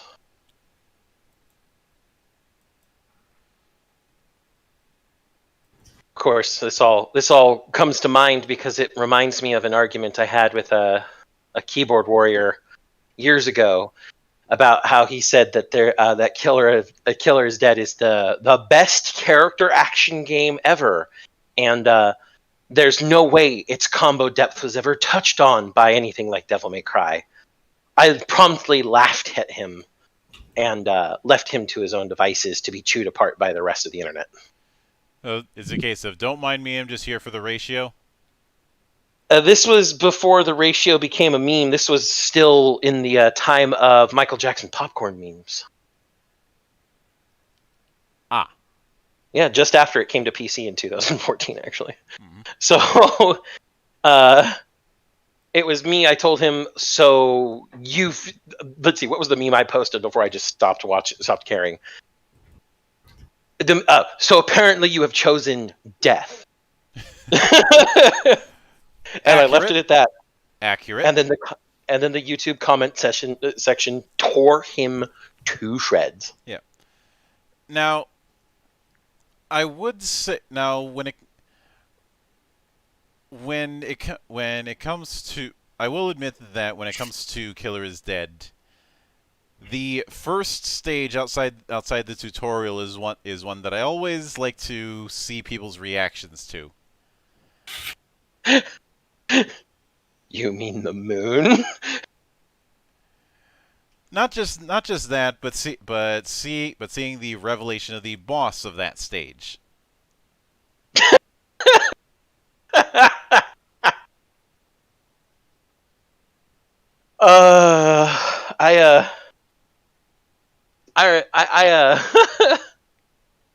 I didn't have such a weird reaction to it. I'm just like, it's Suda 51. That was literally my reaction. Well, yeah, we're desensitized to Suda 51's insanity. I'm talking about people who are just getting in and picking this kind of thing up.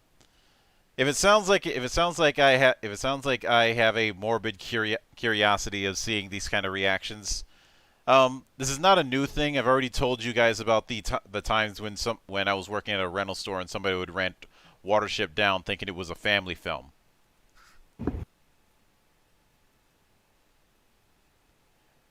You poor bastards. The best part about it is that every time it happened, I had plausible deniability. Like, here you go. Bye. Have a nice day. You're going to be crying when you come back. Pretty much. I wonder if I can start a meme next year of trying to convince people that's a Christmas movie just to make more people watch it. Monk.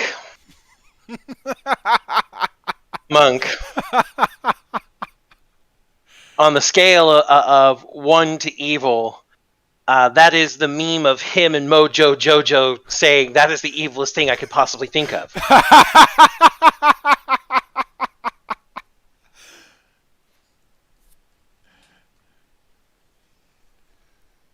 What can I say? I am an artist. Like a sadist, but well, I digress.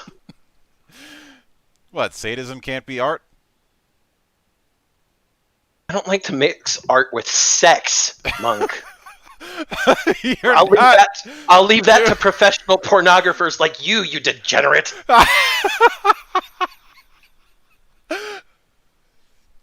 Dig up, stupid. But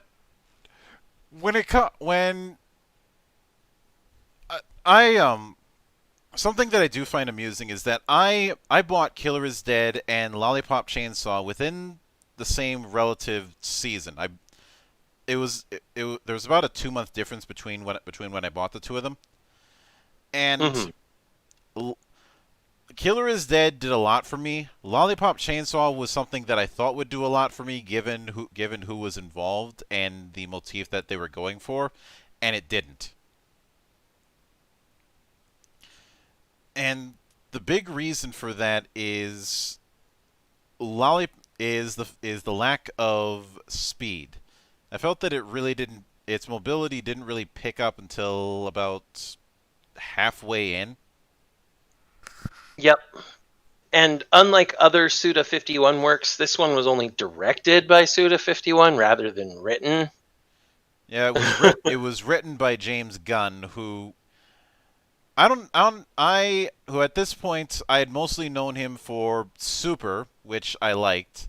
I think wasn't he also involved with Kick-Ass? I think so. Which Um, which I actually I which Kick-Ass is is a case of where the movie is actually better than the comic. I actually I don't think he was. Hold on, let me look it up. Hmm. I'm not seeing him on Kick-Ass. I see him on Slither and Guardians of the Galaxy. Both of Yeah, those. Slither Brightburn. Slither was a I'd say the only thing of his I don't like is Brightburn. I haven't watched it, so I can't say. I mean, I guess it's all right, I guess, but I'm at the point where I'm just so completely done with the whole "what if Superman was evil" kind of thing. Well, isn't Brightburn its own comic book series anyway? It technically is, but when you look at how the thing is set up, it's fucking Superman.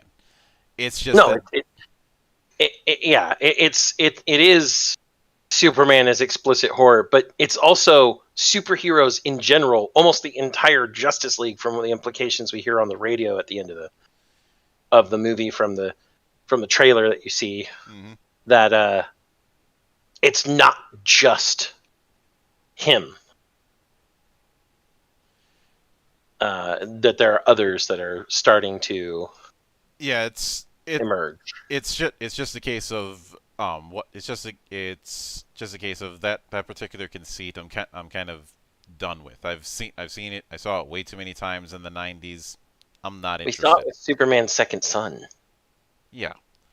Second Son did it first and did it best. I mean, you could also technically say alternate universe Ultralord did it first and did it best, but I like Second Son most.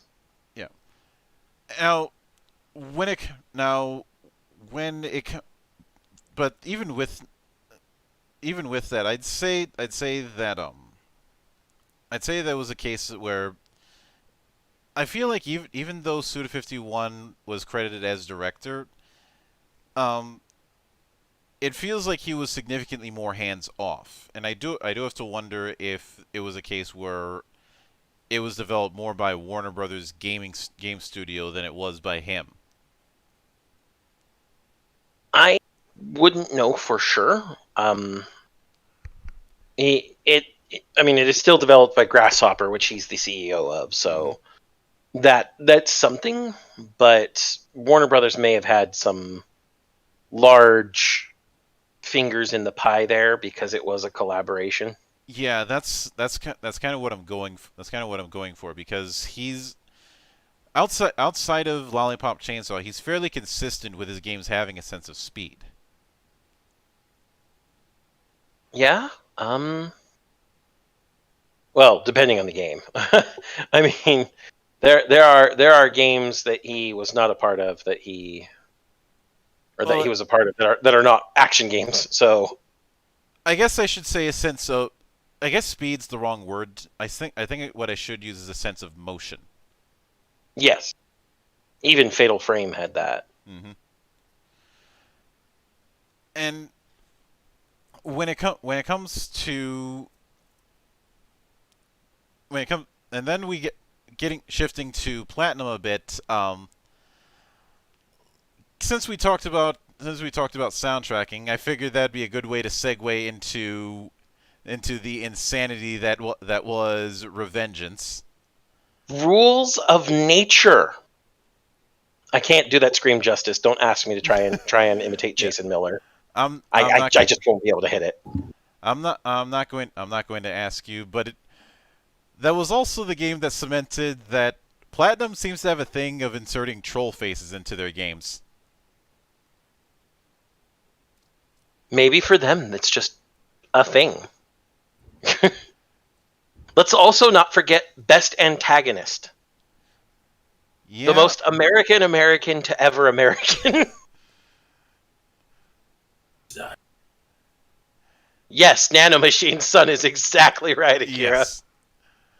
Um, now I've seen some people say that they should have gone with the whole freeform cutting that was in Metal Gear Rising, but to be honest, on PS3 and 360 hardware, there was no way they were going to be able to pull that off. Mm. Like I'd imagine that the reason that particular thing was taken out was simply because it was too hard. It was going to be too hard to program. Plus, the the Kojima's studio um was doing for all intents and purposes a non-stealth action game, and that was something they had no experience in. Yeah, which is why they decided to go to Platinum Games. Hmm. And Platinum Games essentially tore everything back down to basics. I'd say they more or less had to, because up until that point they were having trouble figuring out what the hell they were even going to do with this particular IP. Hmm. And 'Cause they just knew that they couldn't just repeat doing stealth action because Raiden isn't Snake. yeah, he's not Stealthy Boy anymore. He's a cyborg ninja. And as we saw with Gray Fox, while Gray Fox had all fun stuff like optical camouflage, Gray Fox was never about being the sneaky. It was about the murder. Which I still like that hallway scene in Twin Snakes. Yes, that is not a sneaky killer. Blood? Bodies? This must be the work of a spy. No, this is the work of a murderer. Now, when it comes to a game like Revengeance, I do think that was also an opportunity for Kojima to kind of make fun of himself. Which he did repeatedly. Yeah, and I realize that a lot of people give Kojima a lot of shit for the fact that for his long ass cutscenes and his ridiculous stories, but I will defend Kojima to an extent for one specific reason. When it co- I do not think I do not think in any regard that when Kojima's doing the kind of stuff that he does, that he's trying to be seen as art or something like that. It's more of the fact that he is a massive film buff. And he's like, if you look on his social medias, there were long stretches of times where he was tweeting about films that that he was either watching on DVD or had watched in theaters. And he would say lots of things about most of them. And then there were sometimes times where he'd say just watched movie, and that was like the biggest snub. Yeah, pretty much. So something I need to bring up, since we're talking about Kojima here, and it's topical. Something I missed on my current run through of Cyberpunk 2077 is that Kojima is in the game. He modeled himself and everything, and the guy's name is Oshima, which is just a alternative reading for Kojima, small island. And he's as pretentious as everyone thinks Kojima actually is. Like I said, this is the reason why even if there's certain story motifs I might disagree with him on, I can't be completely mad at him, because he doesn't pretend to be something more than what he is. Except in certain rumors. Grain of salt time, everybody. I don't know how true or false this is, but allegedly, the reason that Kojima did not cast David Hayter for MGS5 was because Hayter got to direct a movie before Kojima did. I would say that that's not actually the case, if from everything I know from both of them. But considering how surprised Hayter was not to voice Snake in 5, it was still unexpected. But that's all beside the point, because we're talking about Raiden, or Jack who's about to let her rip! Because pain, apparently.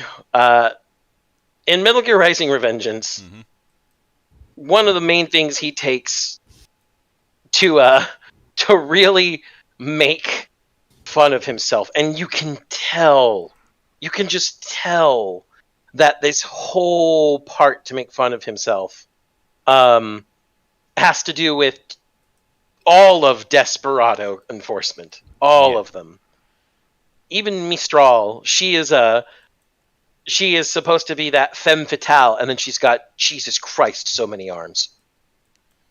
That's no longer sexy, that's just body horror at that point. But the two key moments, 3 if we count Sundowner saying give war a chance, are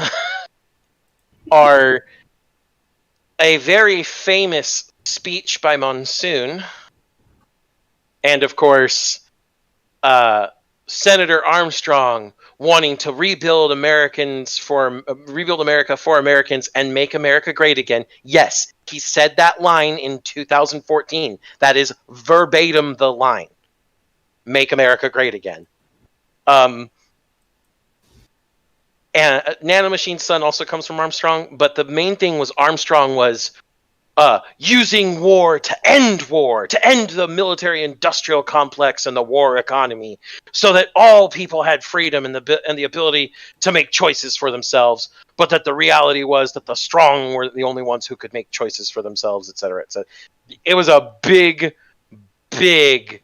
like, caricature of all the things under the sun people make fun of Americans for, including Kojima.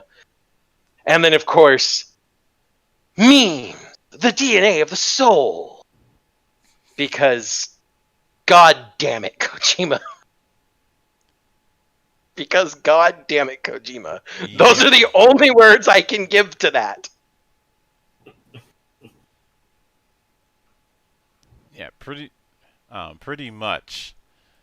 And when it comes to now, oddly enough, my favorite track in Revengeance isn't Rules of Nature. It's Reigns of Time. Really good one, actually. Yeah, that's a good one. I find a lot of people turned off to that song because of the opening guitar riff. That was the thing I liked about it. I love that song. And it makes sense to use a riff like that because Monsoon is one of the speedier bosses you're going to be dealing with. It also makes sense to use that riff at the very beginning of the song because you just had the doctor undo all of your pain inhibitors so you could impale yourself to activate your alternate, completely psychotic personality. Yeah. Ripping in the tear. And when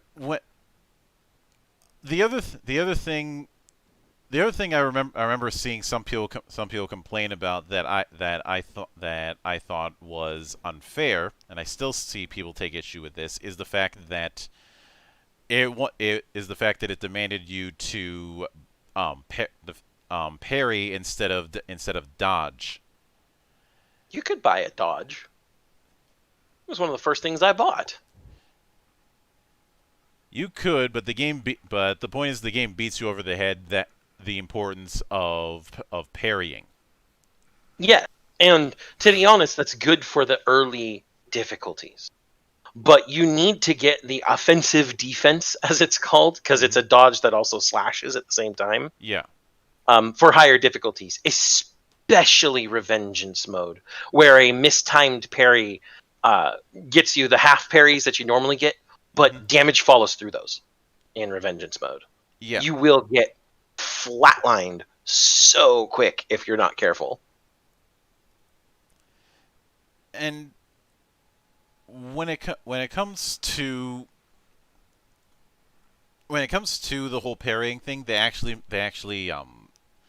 I think Platinum gave a good justification as to why they took that approach. Namely that Raiden is a very head-on type of character, and his particular style reflects this.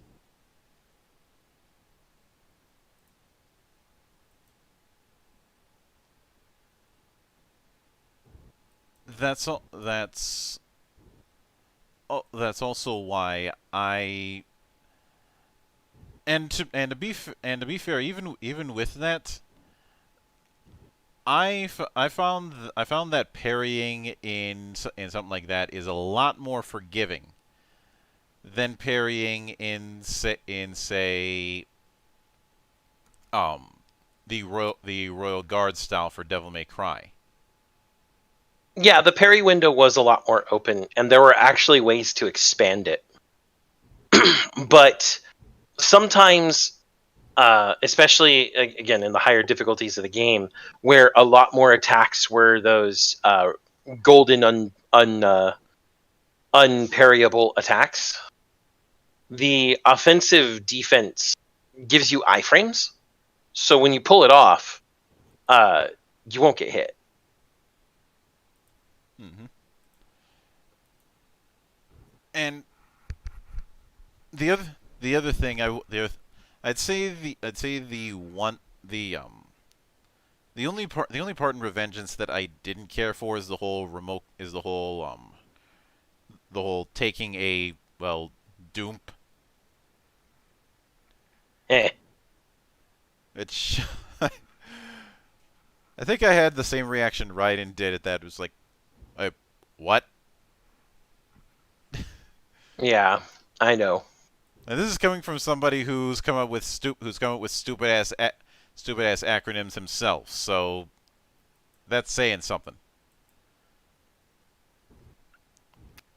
Yeah. No. However, nothing can make anything bad in it. I don't even care about the Doom, because we have goodest boy Blade Wolf, and of course best rival ever. I have a gun in my goddamn sword sheath, Jetstream Sam. Love that man. In a lot of situations, I would be annoyed by the fact that you have a katana sheathed upside down. It's not a katana though; it's a tachi. The curve in like they all say it's a katana. Well, no, they all say it's a sword. He just says this isn't my sword at the end. Yeah. It's a tachi, and tachi sheaths were commonly carried edge down. You can tell it's a tachi because it has a more pronounced curve. Katanas actually had less pronounced curves compared to tachi over time. So, he was always wielding a tachi to compare to, well, in the beginning, Raiden's straight ninjato, Yeah. and then his high frequency katana. And when it comes to the Murasame with the red lightning and all, first off, I've always loved the image of what's known as dirty lightning, which you sometimes see in around certain volcanoes. Yep. Where the lightning is colored differently due to the elements it's flash frying at the time. Mm-hmm. And also the fact that it's called the Murasame, which is one of those long-running references in multiple games. Yep. I think it goes all the way back to the Wizardry games. It goes back to a lot of different games and is generally one of the. It goes back to all the way to Japanese folklore with the big three: Matsumune, Mm-hmm. Muramasa, and the Murasame. Yeah. All of which are considered, in their own way, shape, or form, the best swords ever.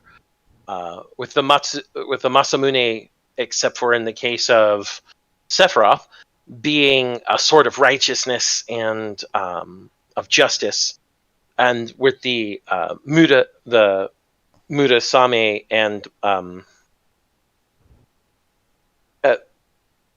Muramasa. sorry, yes, Muramasa. Especially the Muramasa. My brain just stopped there for a second. Being The a very bloodthirsty sword. Yes, the Muramasa especially. The quote unquote alleged showdown between Muramasa and Masamune when they both laid their blades in the flowing stream, and every leaf that passed by the Muramasa was cut in two, but not a single leaf which passed by the Masamune was touched. Mm-hmm. And Muramasa announced, "Ha! I am the winner." And Masamune said, "No, your blade only knows how to kill." But I will admit that even for a character action game, there there's certainly combo potential with Metal Gear Rising. It's not in the same manner because it seems to more want you to go through go through as quickly as possible. It's a more literal kind of speed challenge with encounters. It is, but the big thing about that is that the combo flow using the alternate weapons, Mm-hmm. the Boss weapons. the sub weapons, quote unquote, as they're called, such as the l'étranger or stranger staff, which isn't actually a staff; it's just a bunch of arms clasping each other with a knife at the end.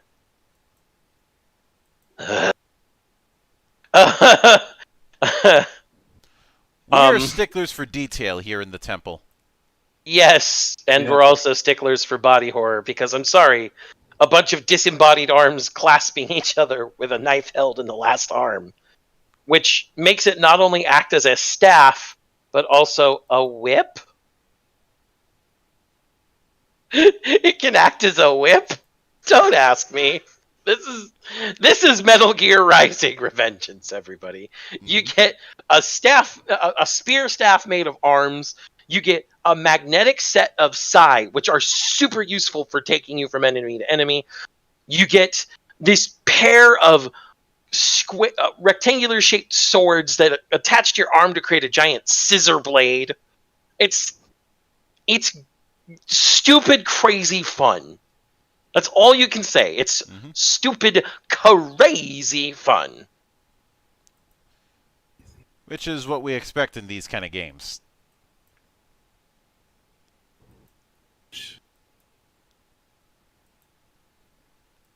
But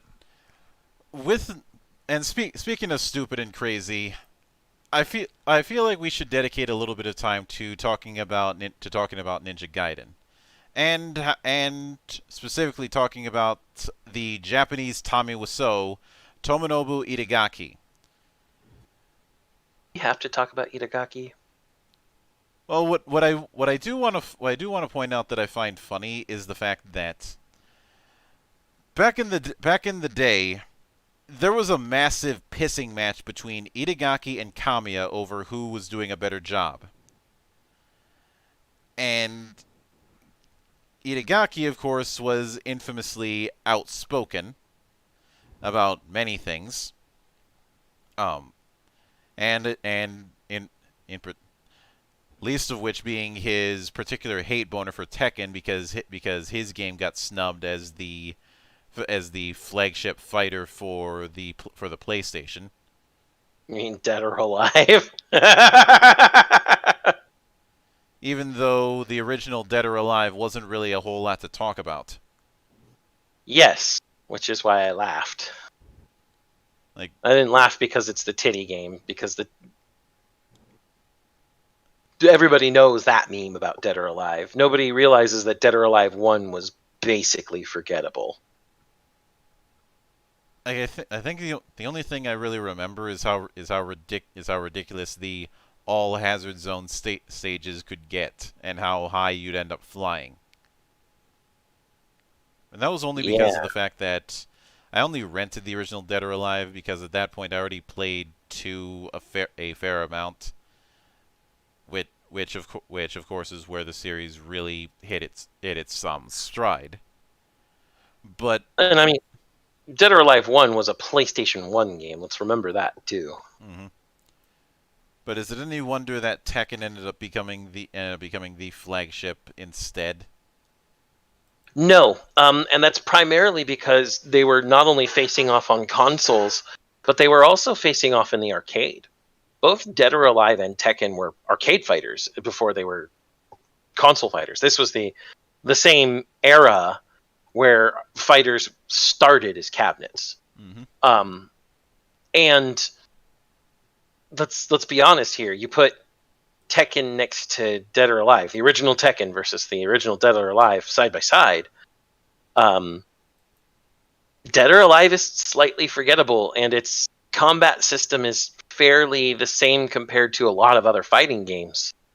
Whereas Tekken was a type of fighting game that was different from, say, the normal Twitch fighters like Street Fighter, and a different type of game as the somewhat weird semi-combo fighters such as Mortal Kombat. I still don't know how to classify Mortal Kombat's weird pacing for combos and fighting. But Tekken was a button blinker. It probably had one of the greatest influences on input load. Because blinking was already known in Street Fighter 2, but so much of Tekken stuff doesn't have quarter circles, doesn't have charges, doesn't really have anything other than hold up to start moving backwards into the 3D battle plane, and then press, light kick, heavy kick, both heavy punch and kick, light kick. You put in 6 different plinked combos, and you just pull off a combo endlessly at that point. Mm-hmm. Let's not forget that 10-hit combos are considered huge in Tekken because of the way the combat system works. Yeah. But when it came to now, first off, obviously his take on Ninja Gaiden was coming right around one of those times where everybody was in a rush to revive old IPs. I mean, we had Shinobi come back just a few years prior. That Shinobi game on PlayStation 2 is underrated, but also has not aged well. I played it recently. Even at the time, I found it a bit jank. The reason I found it jank was because you had to continue killing or you'd die. Yeah, which on more modern hardware you could probably get away with that because you could get away with more enemies on screen. Yep. But when it came to Ninja Gaiden, it's I'd say it's fairly clear that there was at least a little bit of influence, or a little bit of DNA, I should say, from Onimusha.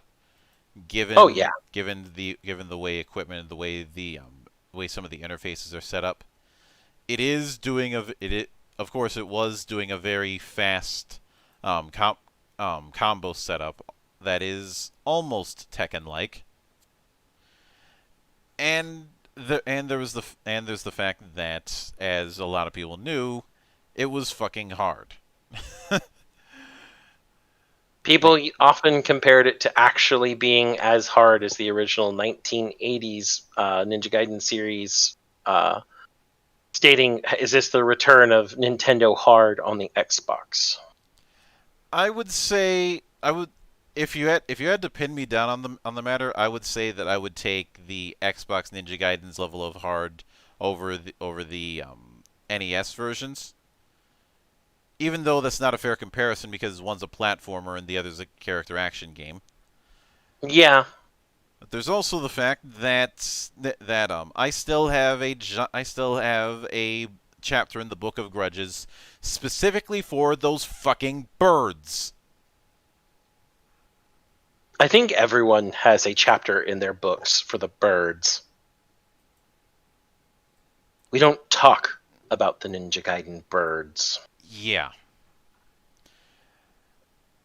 Now, when it comes, I will admit as well that you know how I complained that certain heavy weapons don't seem to fit Bayonetta.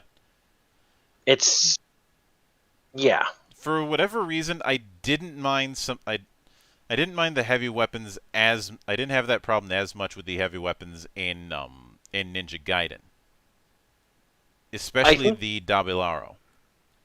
Well, and I think that has to do with the fact that with the heavy weapons in Bayonetta, the swings that she tends to give for them and the attacks she tends to do with them tend to revolve around her. Whereas with Ryu, when he did his attacks, he kind of revolved around the weapon, if you get what I'm saying. He let the momentum move him as much as he moved the weapon. Yeah. So it felt more natural. I can definitely see that. And there was a fair. I'd say the one issue I had with the combat loop with Ninja Gaiden and the much superior remake in Ninja Gaiden Black, which is the version I still have, is the fact that ninjutsu is very underutilized. Like even with all the different ninja techniques you have, there's only really two that you're ever going to fall back on. That being the fireball and maybe the Inazuma at some points. With all the spells that you get, those are the two that you're going to be using the most because the other ones are either too situational or they're just shit. Looking at you, Art of the Fire Wheels. Yeah, the Nimpo.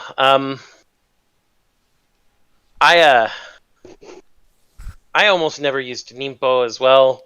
My favorite thing to do was to equip either nunchucks and fuck with the enemies, or to spam Izuna drop over and over again.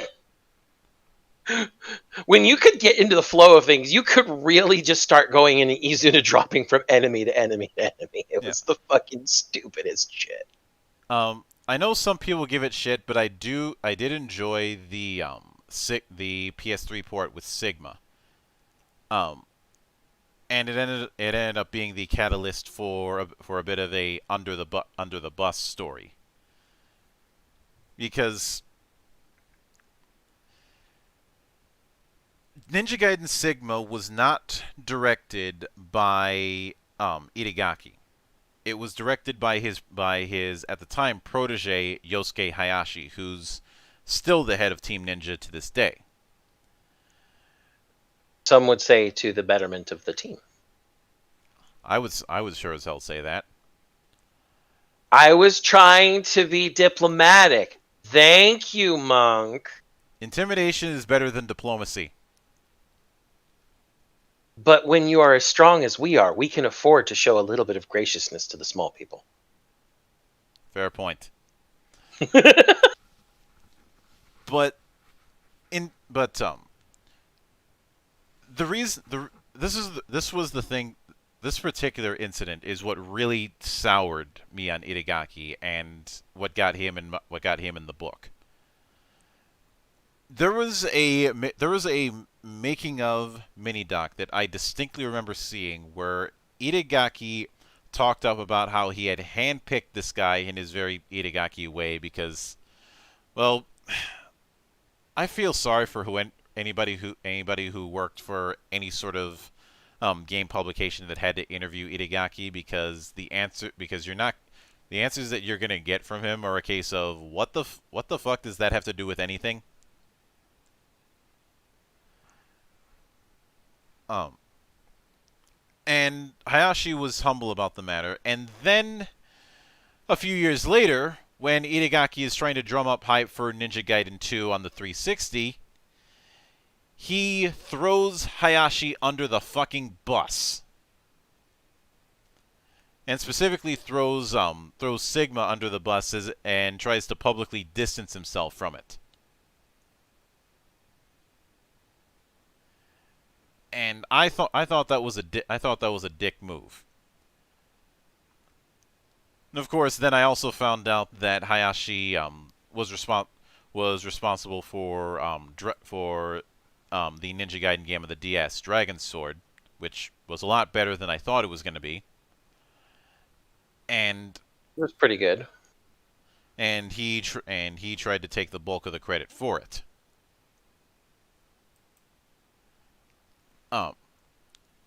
And that really soured Itagaki in my eyes. And like I have go I ahead. was going to say I have another passage for you to add to Itagaki's chapter. Another reason Ninpo is so underutilized is because it is incentivized to have bonus points when you don't use Ninpo on a stage. And the reason for this is because Itagaki didn't think the spells were pretty enough. That's fucking stupid. I'm not kidding. He was dissatisfied with the visual effects, so he wanted to stop people from using Ninpo. As I said, that's fucking stupid. And thus another passage for your chapter on him. Yeah. You know I like to give you fuel for your hatred, Monk. Look, I'm perfectly fine with Ninpo as a panic button / get out of jail free card. But at the same time, that's a really dumb reason to do it. If it had just been, oh yeah, Ninpo can be really powerful, so incentivize not using it as a skill cap, no problem. In this case, it's Itagaki going, it's not pretty enough! And yet he made Ninpo ridiculously overpowered in the sequel, which Ninja Gaiden 2 on the 3... I will say this. Ninja Gaiden 2 Sigma on the PS3. I actually prefer that version. Yes, I know it has less blood and there's the whole purple smoke coming from enemies that get dismembered, but I don't mind that as a visual cue. It doesn't have nearly as much bullshit as Ninja Gaiden 2 does initially. Yes. For starters, there's the fact that you know how we mentioned that Ninpo is largely that you're only going to be using a few. This is still a factor, but what makes it worse is the fact that the game is way too generous at giving you recovery essence for Ninpo. Which then feeds into a feedback loop of, well, why don't I use it? Especially since now the fireball is still pretty useful. It's still a pretty solid one, but that's not the one that broke the game. No, the one that broke the game was the wind Ninpo. It's at level 1, yeah, it's just a standard straightforward hit. At level 2 and 3, it's a case of everything in the area gets fucked up. Level 1. Oh yeah, I slash you. Level 2. This is the shadow technique behind the curtains that you see in every standard ninja show in Japan. Everything dies. It either dies or it's gonna die soon because enemies get delimbed and thus you can do executions. And this goes into one problem that I have, and this is the reason why I didn't mind the whole purple thing with Sigma. When there's gonna be blood all over the place just from normal attacks, it's easy to miss in the 360 version when you ended up Delimbing someone. when you end up delimbing someone, and then they end up pulling one of those desperation moves like the ninjas with the exploding exploding kunai. Yep. And which brings me to the other thing, giving all but one enemy a throw move and a ranged attack. All of them have ranged attacks, all but those spiky things have a throw move. And because of the amount of chaos going on, it's very easy for you to get off-screened or get a surprise throw that you have no way to get out of. At least with Sigma, if you're quick enough, you can get out of a throw once you're nabbed. Not so in the original. Mm-hmm. Which is why, and whenever I bring this kind of thing up, I've sometimes had elitists say that you need to pay more attention. So it's my fault that the game becomes unreasonable. And I have beaten Black on Master Ninja. This is not a get good issue. This is an issue of no cues, to be honest. Yeah. Or loss of cues due to visual obstruction.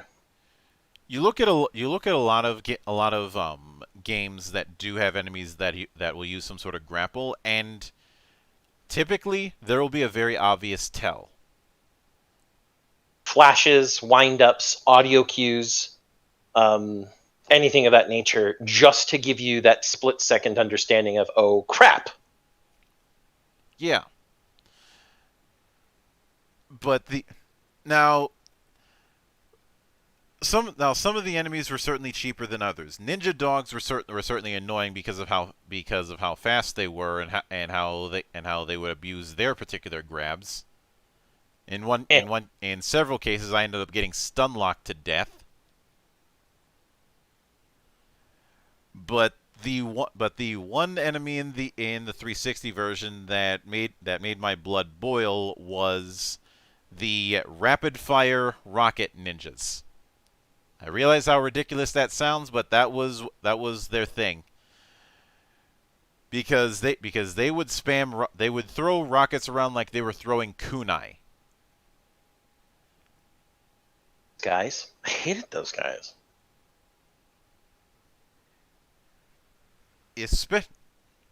Especially in higher difficulties where they end up using those guys a lot. Now, rockets are not a new thing when it came to Ninja Gaiden, but you look at, say, Black. Mm-hmm. An enemy will fire a rocket. They'll not be firing rockets for like, say, 3 seconds, and then they'll go off with another round. Yep. Which is reasonable. If you get hit with the first one, it's a sign to say, "Hey, this guy's got a rocket launcher. Try not to fuck around."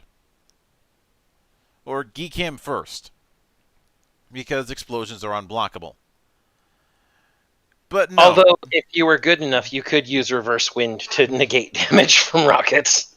Well, yeah. But with the rapid fire ones, you'd have a case where one of them would fire a volley at you that would always hit with pinpoint accuracy, and then his partner would also fire one, so you'd end up getting stun locked again. Yep. In Hit you while you're on the ground. In Sigma, it was changed to just the old standard fire and wait approach, or at worst, you'd have some enemies that would fire volleys, where you'd get like 6 or 10 rockets fired in a splash.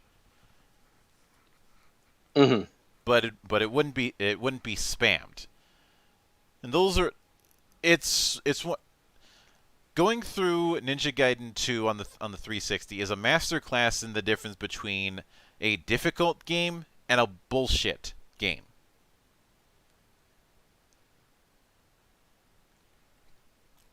There was also the other thing that I remember that was a case of I'm not entirely sure if I would call this bullshit, but I'd call this jank o'clock.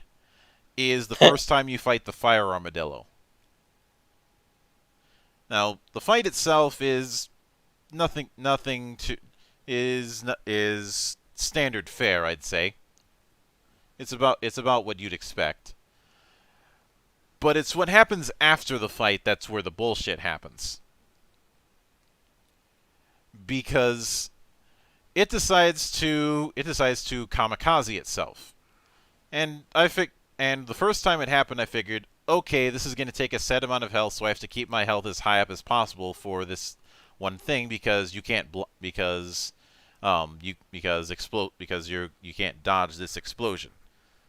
We've all seen certain boss fights in RPGs that have that one last attack that's going to do unavoidable damage. Thus you prepare for it. Yeah.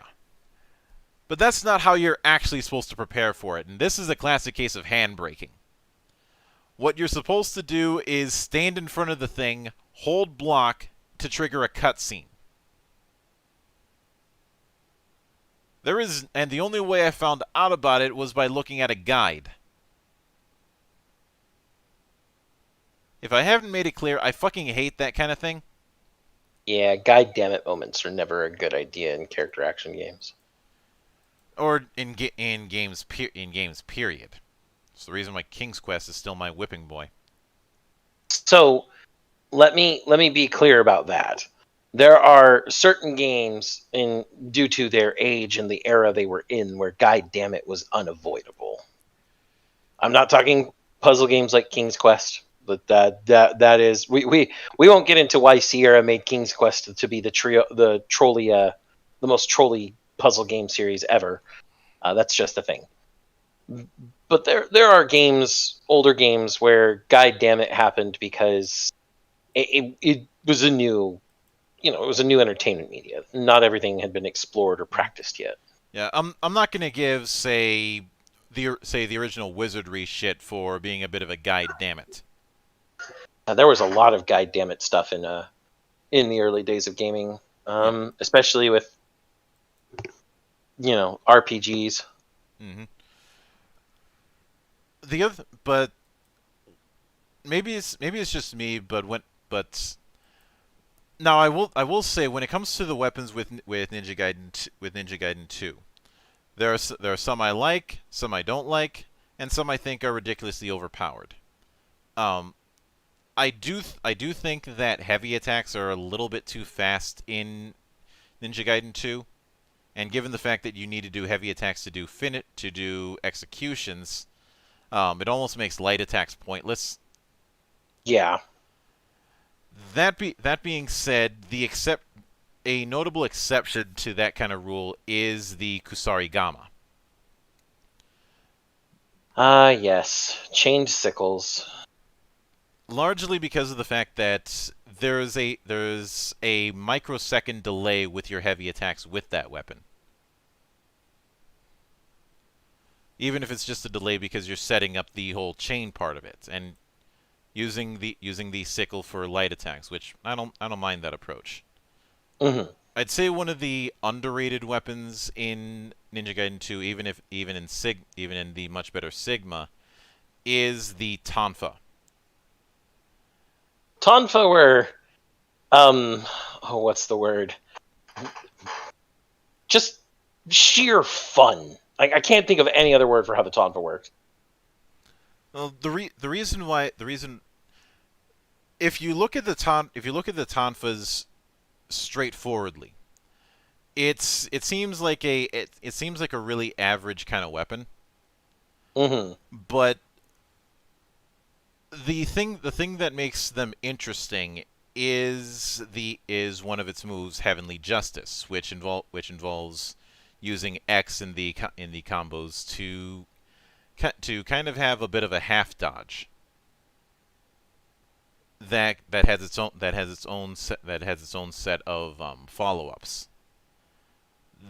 The tonfas are the most technical weapon in the game. Mm-hmm. Because you effectively have three buttons for combos instead of just two.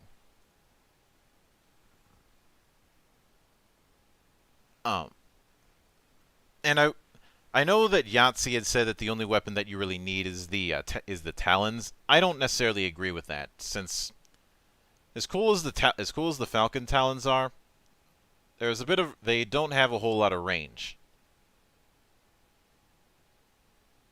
Well, and the big thing there is that every weapon in 2 had its cool uses in battle. Mm-hmm. Really, it was all about flavor, to be honest. Yeah. Like, even if you did just settle for the short range of the Falcon Talons, you could still pull off some crazy crap with them.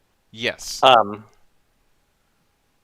But the same could be said of, any particular weapon. There was one in the 360 version that I felt was broken, and that was the scythe. Oh, that scythe is so good. Putting aside the fact that its range is absolutely ridiculous. It's a war scythe. What do you expect? Oh, and given who you get it from, it's certainly warranted. But there were moments where it felt like its range was a lot, where I was having a lot longer range than I should with that thing. Well, you know what? It was for the best, I think. It wasn't as much of an issue I didn't have as much of an issue with it in Sigma. The main change with it in Sigma was the fact that, unsurprisingly, it's stupid easy to dismember werewolves with it. Like, you only need a couple hits and you can already do it. Yeah, that as you said, unsurprisingly though, there was a reason for that. Yeah. Namely the fact that it was the weapon of Best Boy Wolf.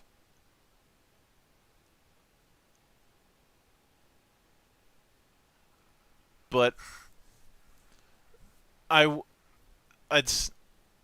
know how we've talked about how character action games have really good rivals, whether it be Virgil or Sir Henry. I do not consider Genshin one of those examples.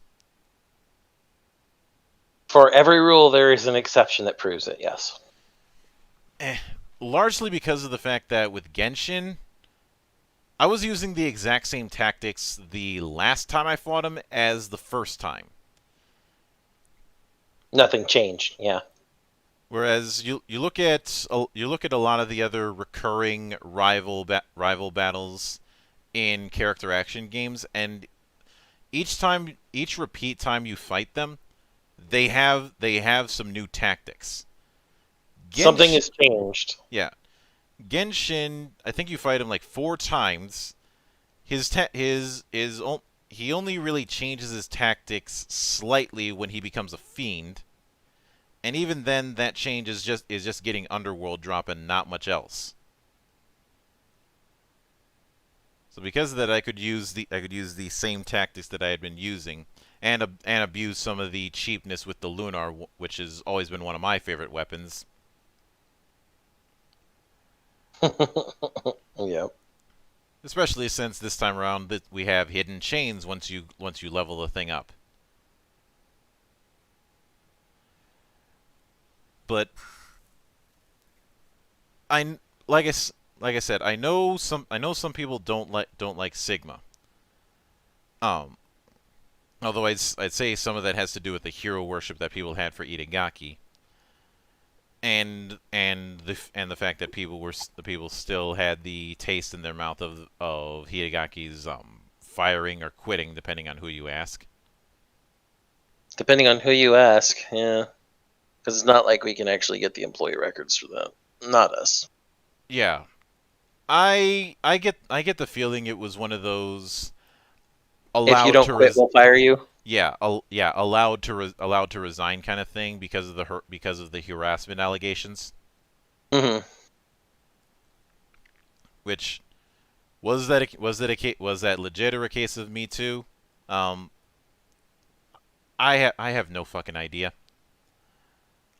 I didn't hear enough about Itagaki and his relationships with other people prior to that to make a good judgment on it, and I wasn't about to make a good judgment on it. It's just one of those things where because of the characters involved, I have a bit more of a seat of doubt than I would otherwise. Hmm. Um, but even though I've roasted Ninja Gaiden 2, the 360 version of Ninja Gaiden 2, I do still think some people should play it simply to show why you can go wrong with hard. And I especially will use it as a counter argument with some people who say that I'll enjoy any game if it's sufficiently hard, simply because of the fact that I play Souls games. But let's not get into the whole, is this the souls of whatever? No, I'm not doing that. Mostly the point that I'm trying to make with this is that is that just because a game is hard does not mean that it's going to be better. Yes, that's true. That I understand. It is Just because something is hard does not mean it will be good. Mhm. Difficulty is only one thing. Yeah, there is a right and a wrong way to do it. Hmm. Um, and now I also think that I will also defend to an extent Ninja Gaiden 3. I think that was a case of Hayashi getting a little too ambitious for his own good. And the main reason that I will defend Ninja Gaiden 3 is because of the fact that he was willing to take his lumps. Yeah. Like after it backfired, he did what he did with 2 and put out a improvement with Razor's Edge, which is a vast improvement. Hmm. It still has some issues, and you can't really fix the story problems, but it's something. And when it came to what he said, the whole "we were trying to make an American burger," I'd say is a damning statement for a lot of Japanese publishers around that time. You know, they were trying to make us burgers when all we want is sushi. Yeah, they were trying to make something Western when we wanted something distinctly Japanese. Yeah. And the fact that shortly after that statement was made, he ended up putting out DOA 5, which is really good. Outfit DLC issues aside, We won't get into that. and some of the stuff he had done after that, I think shows that he was willing to follow through on the matter. Yeah. But I do want to dedicate a bit of time to talking about games outside of the big ones that follow the character action entry, because I will always find it funny when I see people talk about how there's no good games these days and the like. And I know I've made this rant before, but as long as people keep acting like nostalgia tards, I feel like I'm justified in bringing this kind of thing up. There is a lot of interesting stuff going on in the independent end of the gaming world. Hmm. And this applies just as well to character action games. There's been several that I find very, very interesting. Whether or not they're better or worse than a What is Devil May Cry. established? Yeah, Yeah. that is an unfair assessment to make. but I would rather have an unpolished, interesting game than a polished, boring one. Exactly. Now, one that I have sung the praises of for years and tried to recommend to everybody I can is Rainblood Chronicles Mirage. Good game. Super good game. I've described it to a lot of people as a 2D Devil May Cry 3, even though there isn't the style, even though there isn't the whole style system, because its protagonists Soul and Shang very much have a Dante and Virgil vibe. Soul feels like Dante using a lot of trickster style. Yeah. Shang, on the other hand, is Virgil as fuck, and actually has some interesting spins on the whole summoned swords thing. Since it's not just a ranged attack that you can do at will, it's something that you have to trigger with your melee attacks and build as well as build up with them. hmm And and because of the setup that it has, I have a hard time getting S level styles with it than I do with other games. And because of the way the upgrade system goes, you kind of need to get those S styles. Um, another example is Assault Spy, which Assault Spy was fun. It's a little silly. Assault Spy is it definitely knows what it's trying to be and isn't trying to hide it, which I find admirable. But how could you not love how could you not love the fact that you have exploding business cards and a melee weapon that's basically just an attaché case. Well, that's that's Kamen Rider 01 all right there. Yeah, just 3 or 4 years before the fact. Yeah. Um, Well, if that's the case, one I always like to bring to people's attentions, even though it's somewhat puzzle-ish in how it works. Foodie. yeah, I could definitely see that.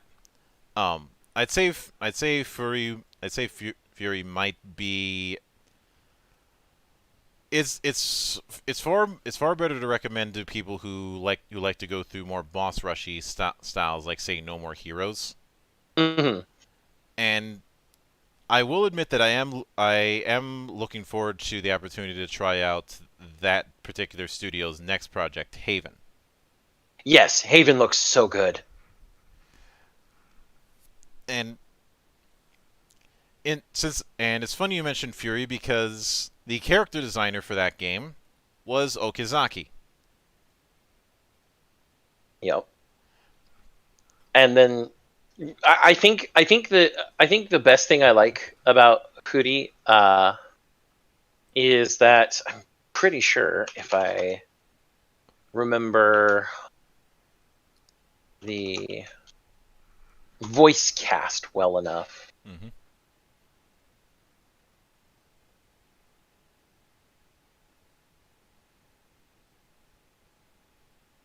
Let's see. Yeah, the voice is Yasuhiro Mamiya, Mm-hmm. and he's your guide throughout the whole thing. He's super good.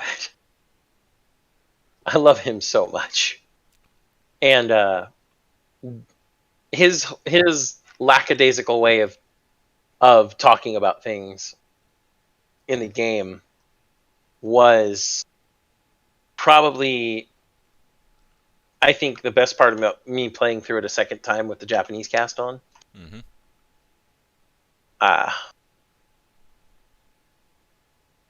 And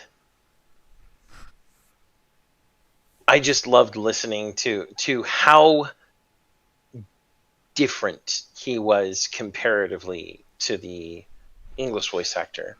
And then on top of that, the entire soundtrack is just so good. Yeah, I believe I still have the soundtrack. I bought the special version of the game that has the soundtrack included, so I was like, yes, I will definitely buy that. I will definitely get that because the soundtrack is fantastic. And when I'd say in another I'd say for the more for those who want a 2D approach but not entirely a side-scrolly approach when it comes to character action, there is also Luca Born of a Dream. Yep. Which is definitely on the trippier end of things. Yep. Trippier is an understatement, I would have to say. I'd say that people who are fans of Undertale might go in with that, but that would mean that they'd have to play something other than Undertale. Heh. Don't you mean the sequel, not sequel, Deltarune? Fuck off. Set yourself up for that one. Yes, I did. But I will admit that's a bit of a jab because the two don't have a whole lot in common. But I very much like the sketchbook style of design that's within Luca. Mm-hmm. Like it's not exactly what I would call. It's far too detailed to be what I'd call sprite work. I mean, it is sprites in the sense, but I think you know what I mean. I think another example that might be a harder sell for people, although I'd probably recommend it to anyone who liked Vanquish. Are you familiar with Nello?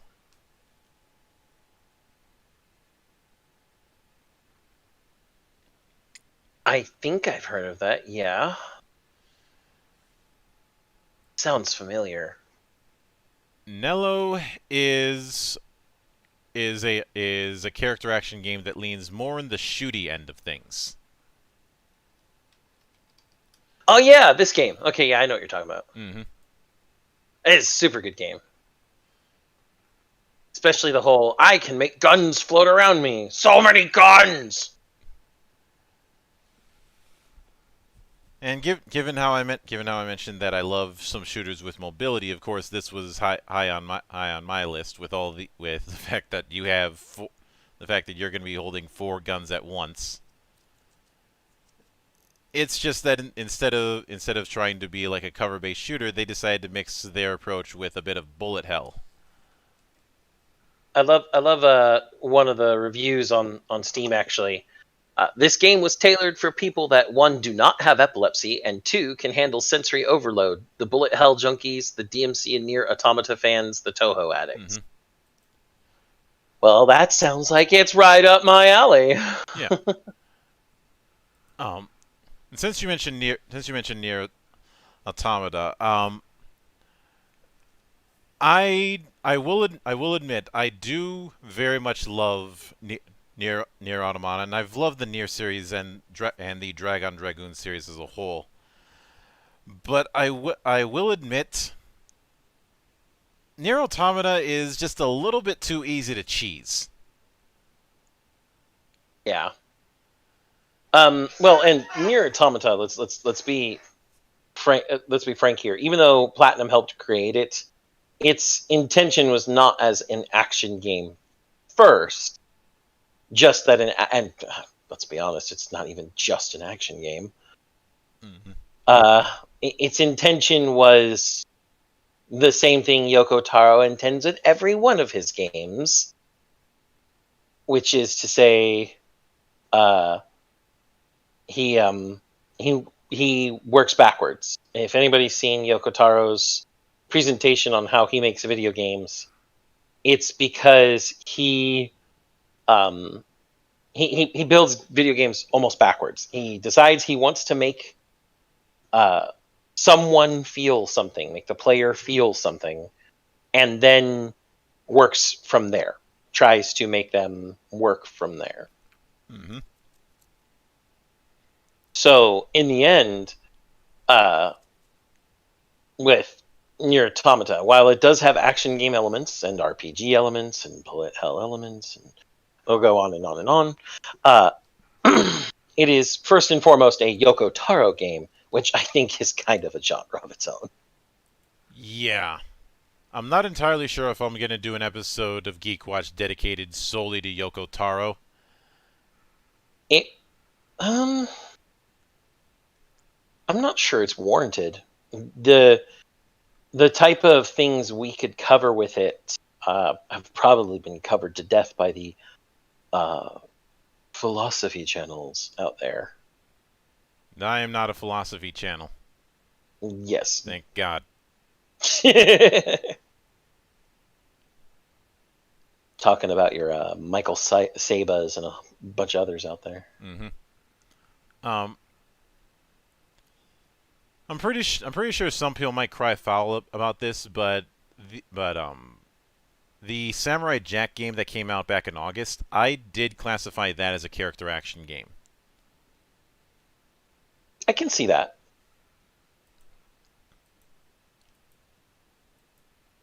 It's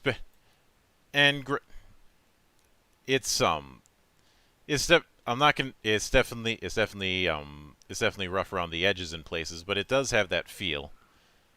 And I'd say there is one instance of a Souls-like game that does lean a little bit into character action approach, and that is Neo. At the very least, I'd say Neo 2 seems to lean in that direction. They both do. They both have a big character action bend to them. Mm-hmm. They're a character action looter, to be honest. Man, are they a looter, to be honest. Yeah. Another example of one that's in the 2D end of things that very much wears a character action approach on its sleeve is Karma Knight. Mm-hmm. Which has a bit of that and a bit of the term that I'm seeing people trying to push these days is search action. Search action? That's what some people are trying to call so that they don't use the term Metroidvania. Why not just use the established term? Like, we have a word for it. We've named that genre after its codifiers, its predecessors, its prototypes. Mm-hmm. I know.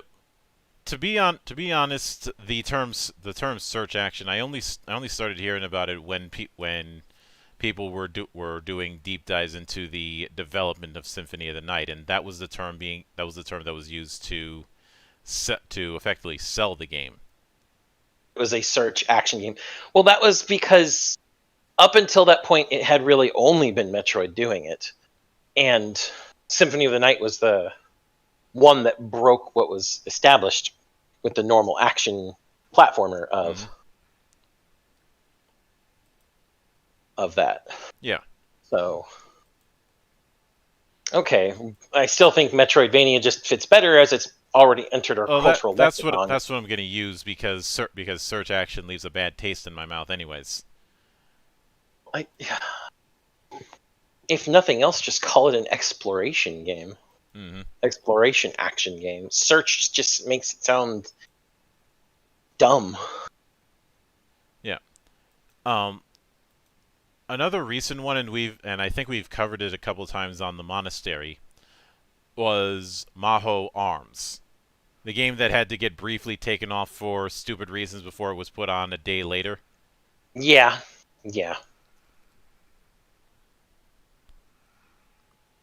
Also, I haven't looked into it, but I have heard from some people that Chuan Yuan Sword 7 The newest one? Yeah, leans a little bit into that direction as well.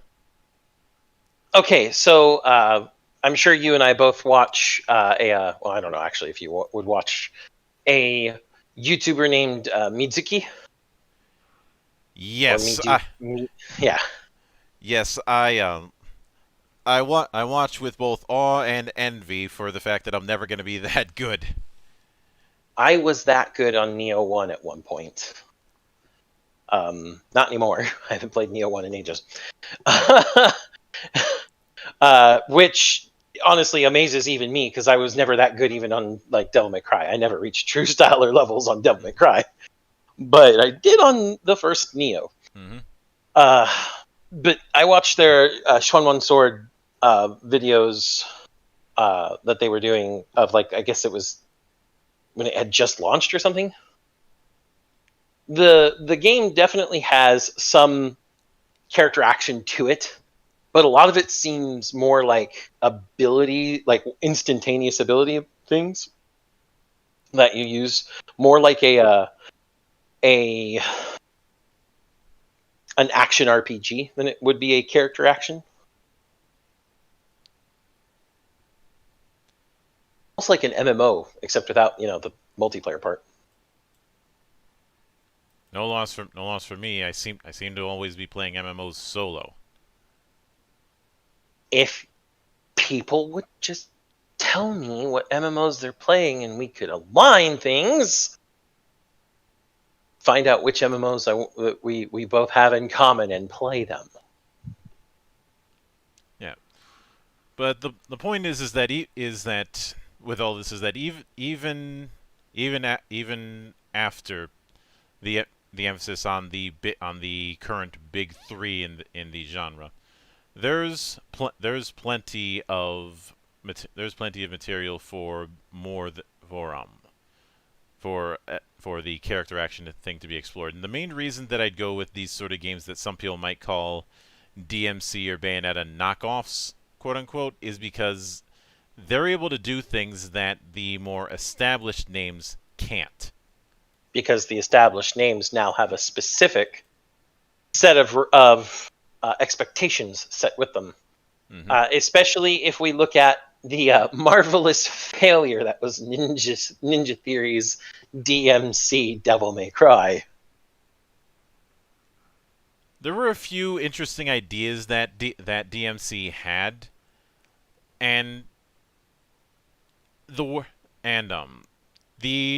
behind the scenes development seems to indicate a case where the early design documents that they had seem to indicate that they were at least a little bit more on point, like with that earlier design that had a very Mike Mignola style interpretation for Dante, and actually giving him a proper red coat. Yes, but the famous failures, if I go over them briefly, we have Dante. That's what the fan base from the original Devil May Cry games were calling this Dante because he just was not Dante. His actions weren't the same. His voice wasn't the same. They tried to get the cocky, trickster, and he just came across as a rude motherfucker. And then the combat. When I can go through Son of Sparta mode 90% of the time spamming the Axe's Power Wave move and getting S's while doing so, it is not good gameplay. And I could never confirm this. I could never find the interview where this was said. So this is rumor. But the rumor was that the combat scenario director, she saw what true stylers could do and thought, well, everybody should just be able to do that. And so simplified combat to try and make everyone feel like they could combo like a true styler.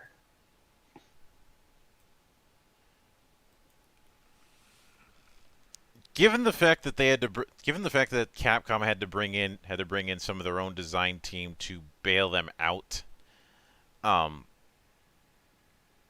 that's one thing that I'm of two minds about. It's one of those things where I could see it happening, but I could also see it not. I could also see it not happening. It Mhm. does lean a little bit into someone's hyperbolic interpretation, which is why Yeah. I'm hesitant to say that's what was going on. Yeah, like I said, I could never find at the time never find the interview that she had apparently. Although, and I will admit I have a soft spot for Ninja Theory because I actually liked Heavenly Sword. Um, Heavenly Sword was a good tech demo, but what I will say, Tamim is a fucking idiot. which is why it's a good thing he wasn't very involved with Senua's Hellblade Senua's sacrifice. Yeah, I think he got I think after DMC happened he didn't last. I don't know. I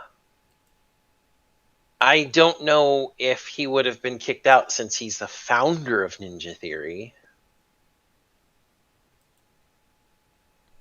Well, Jim Shooter was the founder of Valiant and he got fired. Yeah, I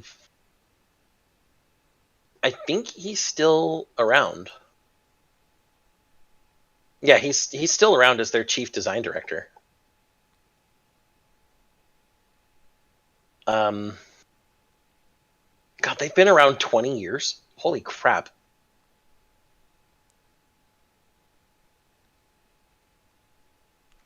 But the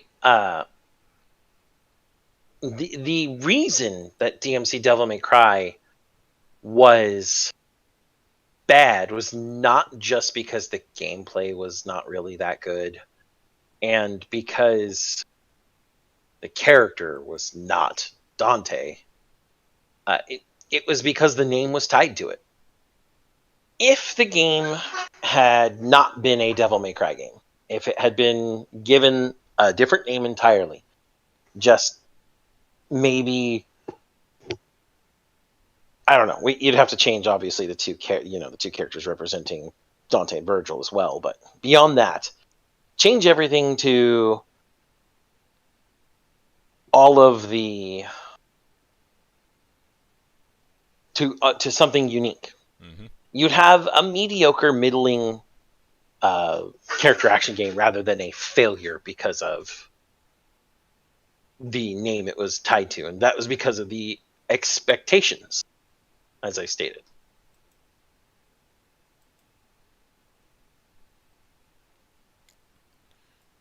Which makes sense.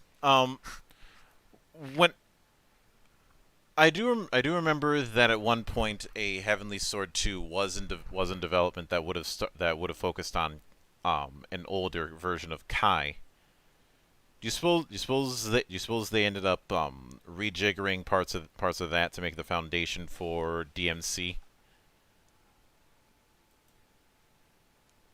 Maybe.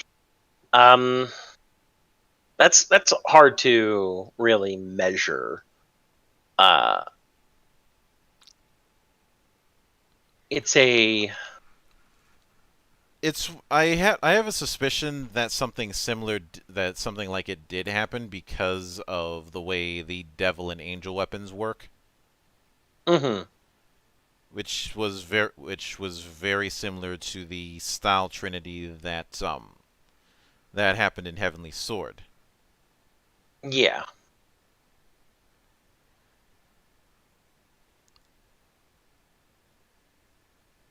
But also I'd say that there was definitely the whole expectations thing issue, especially since it had been quite a few years since 4, and there was the fact that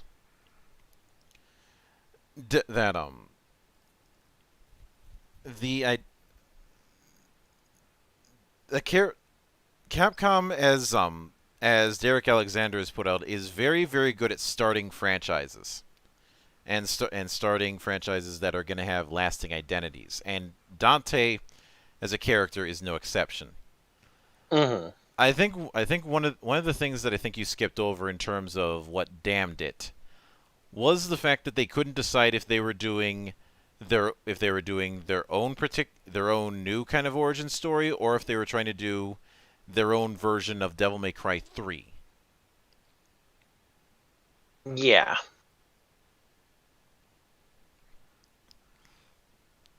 Especially since you have the whole thing of Virgil being a quote unquote good guy, except for that thing, and then all of a sudden having him heel turn at the end.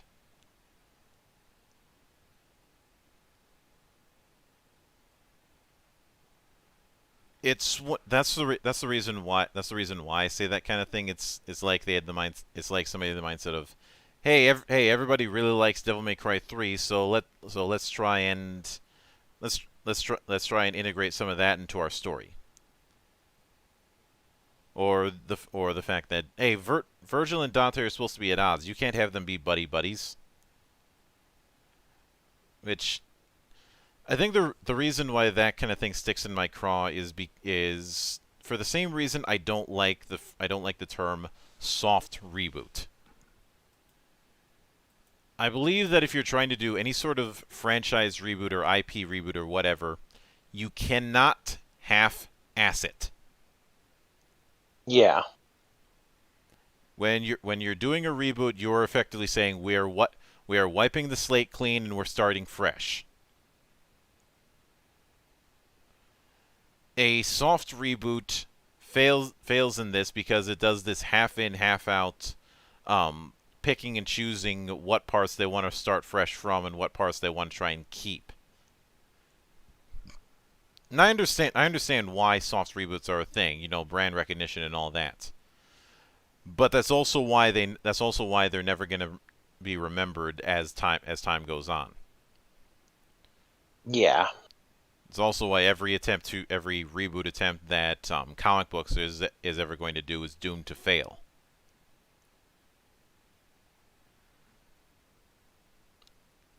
It's only going to work if you have total commitment. And something like DMC, both sides didn't have the dedication to really embrace the whole reboot thing because they ended up being afraid of backlash. Some of the backlash was deserved, some of it was not. Okay. But I remember finding it kind of amusing that a definitive edition of DMC comes out around the same time that the special edition of DMC4 did. They were released, I do believe, almost at the exact same time. And I remember when both the really funny thing for me is that was the year that I was at E3. And DMC Special Edition got its own demo booth. No, not DMC Special Edition. DMC4 Special Edition got its own little demo booth, and I played plenty of it. Yeah. DMC was nowhere to be seen. And Capcom had plenty of space at E3 that year. Yeah. Additionally, the first quarter after both were released, the sales numbers for DMC4 Special Edition were announced publicly in the notes that are usually released with their quarterly meetings.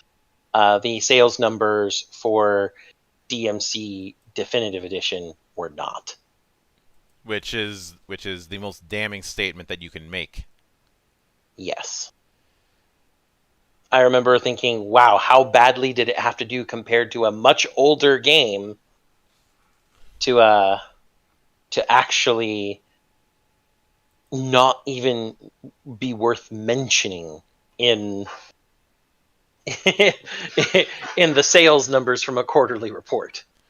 I feel like that was the game that gave Capcom the message about what people actually wanted. Like, I feel the whole thing was a test to see what people were actually gravitating to. Yeah, I can see that. there's a lot to it. And then, and of course, after that, some years later, we would get Devil May Cry 5, and the rest is history there. Devil May Cry 5 is a revival of the entire IP, and honestly, a revitalization for the genre. Mm-hmm. The genre was slowly losing. I guess the best word would be not steam, but slowly losing visibility. A lot of the bigger named character action games weren't releasing anything new. And we were getting a lot of good indie stuff, don't get me wrong. Mm-hmm. Super good to see some of the indie stuff there. But it was a matter of visibility. And then I remember when the rumors started about Itsuno being announced as just being part of a new project in Capcom. Nothing else other than Itsuno's working on a new project. And people like, Dragon's Dogma 2, and just talking about what it could be. A lot of people are like, it's probably a sequel to Dragon's Dogma. And there was the small regiment I was a part of. Small regiment of, Devil May Cry. And we got shit on. Oh my god. There is a fantastic little montage at the beginning of a meme video, V sings Devil Trigger, where it just shows tons of posts all over the net saying that, we just needed to give up. It was never happening. Devil May Cry was dead, and, we were just, it was a delusion. And then it comes out. It's announced. Devil May Cry 5. You have you have exactly the idea how much venom went right back in the opposite direction. The catharsis was palpable. I guarantee if I was a part of those conversations at the time, I would be rubbing it in every single motherfucker's face. I did. Anyone I knew who had said, it's not Devil May Cry 5, whether I knew them in real life, or whether I knew them online, or whether they had someone I had only commented on a video on 3 months ago. I looked through everything. I responded and went, guess what? DMC 5. And that's all I left. That is all I left. And in some cases, I got paragraphs in return. I get one of my friends ranting at me in return. You got the lefty meme. Oh man, it was great. It was great. I almost wanted to just post the Fedoran meme, except instead of because of my own wisdom, I am euphoric. It's by your hatred, I am euphoric.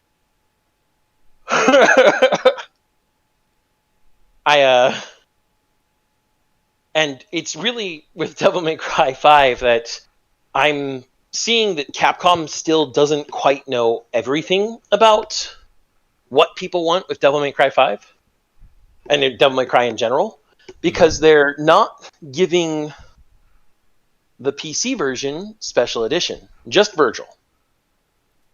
PC only gets Virgil. We don't get things like Legendary Dark Knight mode or Turbo mode.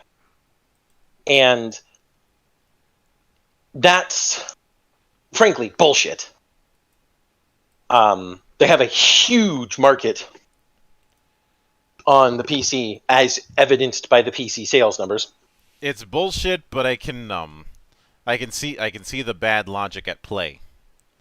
We should make it part of the launch titles for the new generation only. That wasn't necessarily the bullshit I was thinking of. The bullshit I was thinking of is that they would be thinking, well, our market share is mostly in the console end of things, not in the PC end of things. Except all they had to do was, again, review their sales numbers for DMC4 Special Edition on the PC, which was the large majority of their initial quarter sales back when that happened. And look at the sales numbers for Devil May Cry 5 on PC, which was a huge majority of their sales. And then look at when they released Monster Hunter World and Monster Hunter World Iceborne on PC, and how they garnered another 5 million sales on the release of World and another 7 million on the release of Iceborne. I'm not saying you're wrong. I'm saying that the idea of that the PC that Japan has been very slow to embrace the PC market. Yes, that I will agree. But Capcom literally had the perfect storm of testbed subjects to see that releasing Special Edition on PC would have been just fine. Mm-hmm. You give it full price for anyone who doesn't already have Devil May Cry 5. You give it for like $20 for people who do already have Devil May Cry 5. And you will make absolute bank. And the perfect testbed version of that was Monster Hunter World and Iceborne. World you got at full price, and then Iceborne you could get for another $20 if you already had World. And they sold like mad. Hopefully with the next installment with Monster Hunter, they'll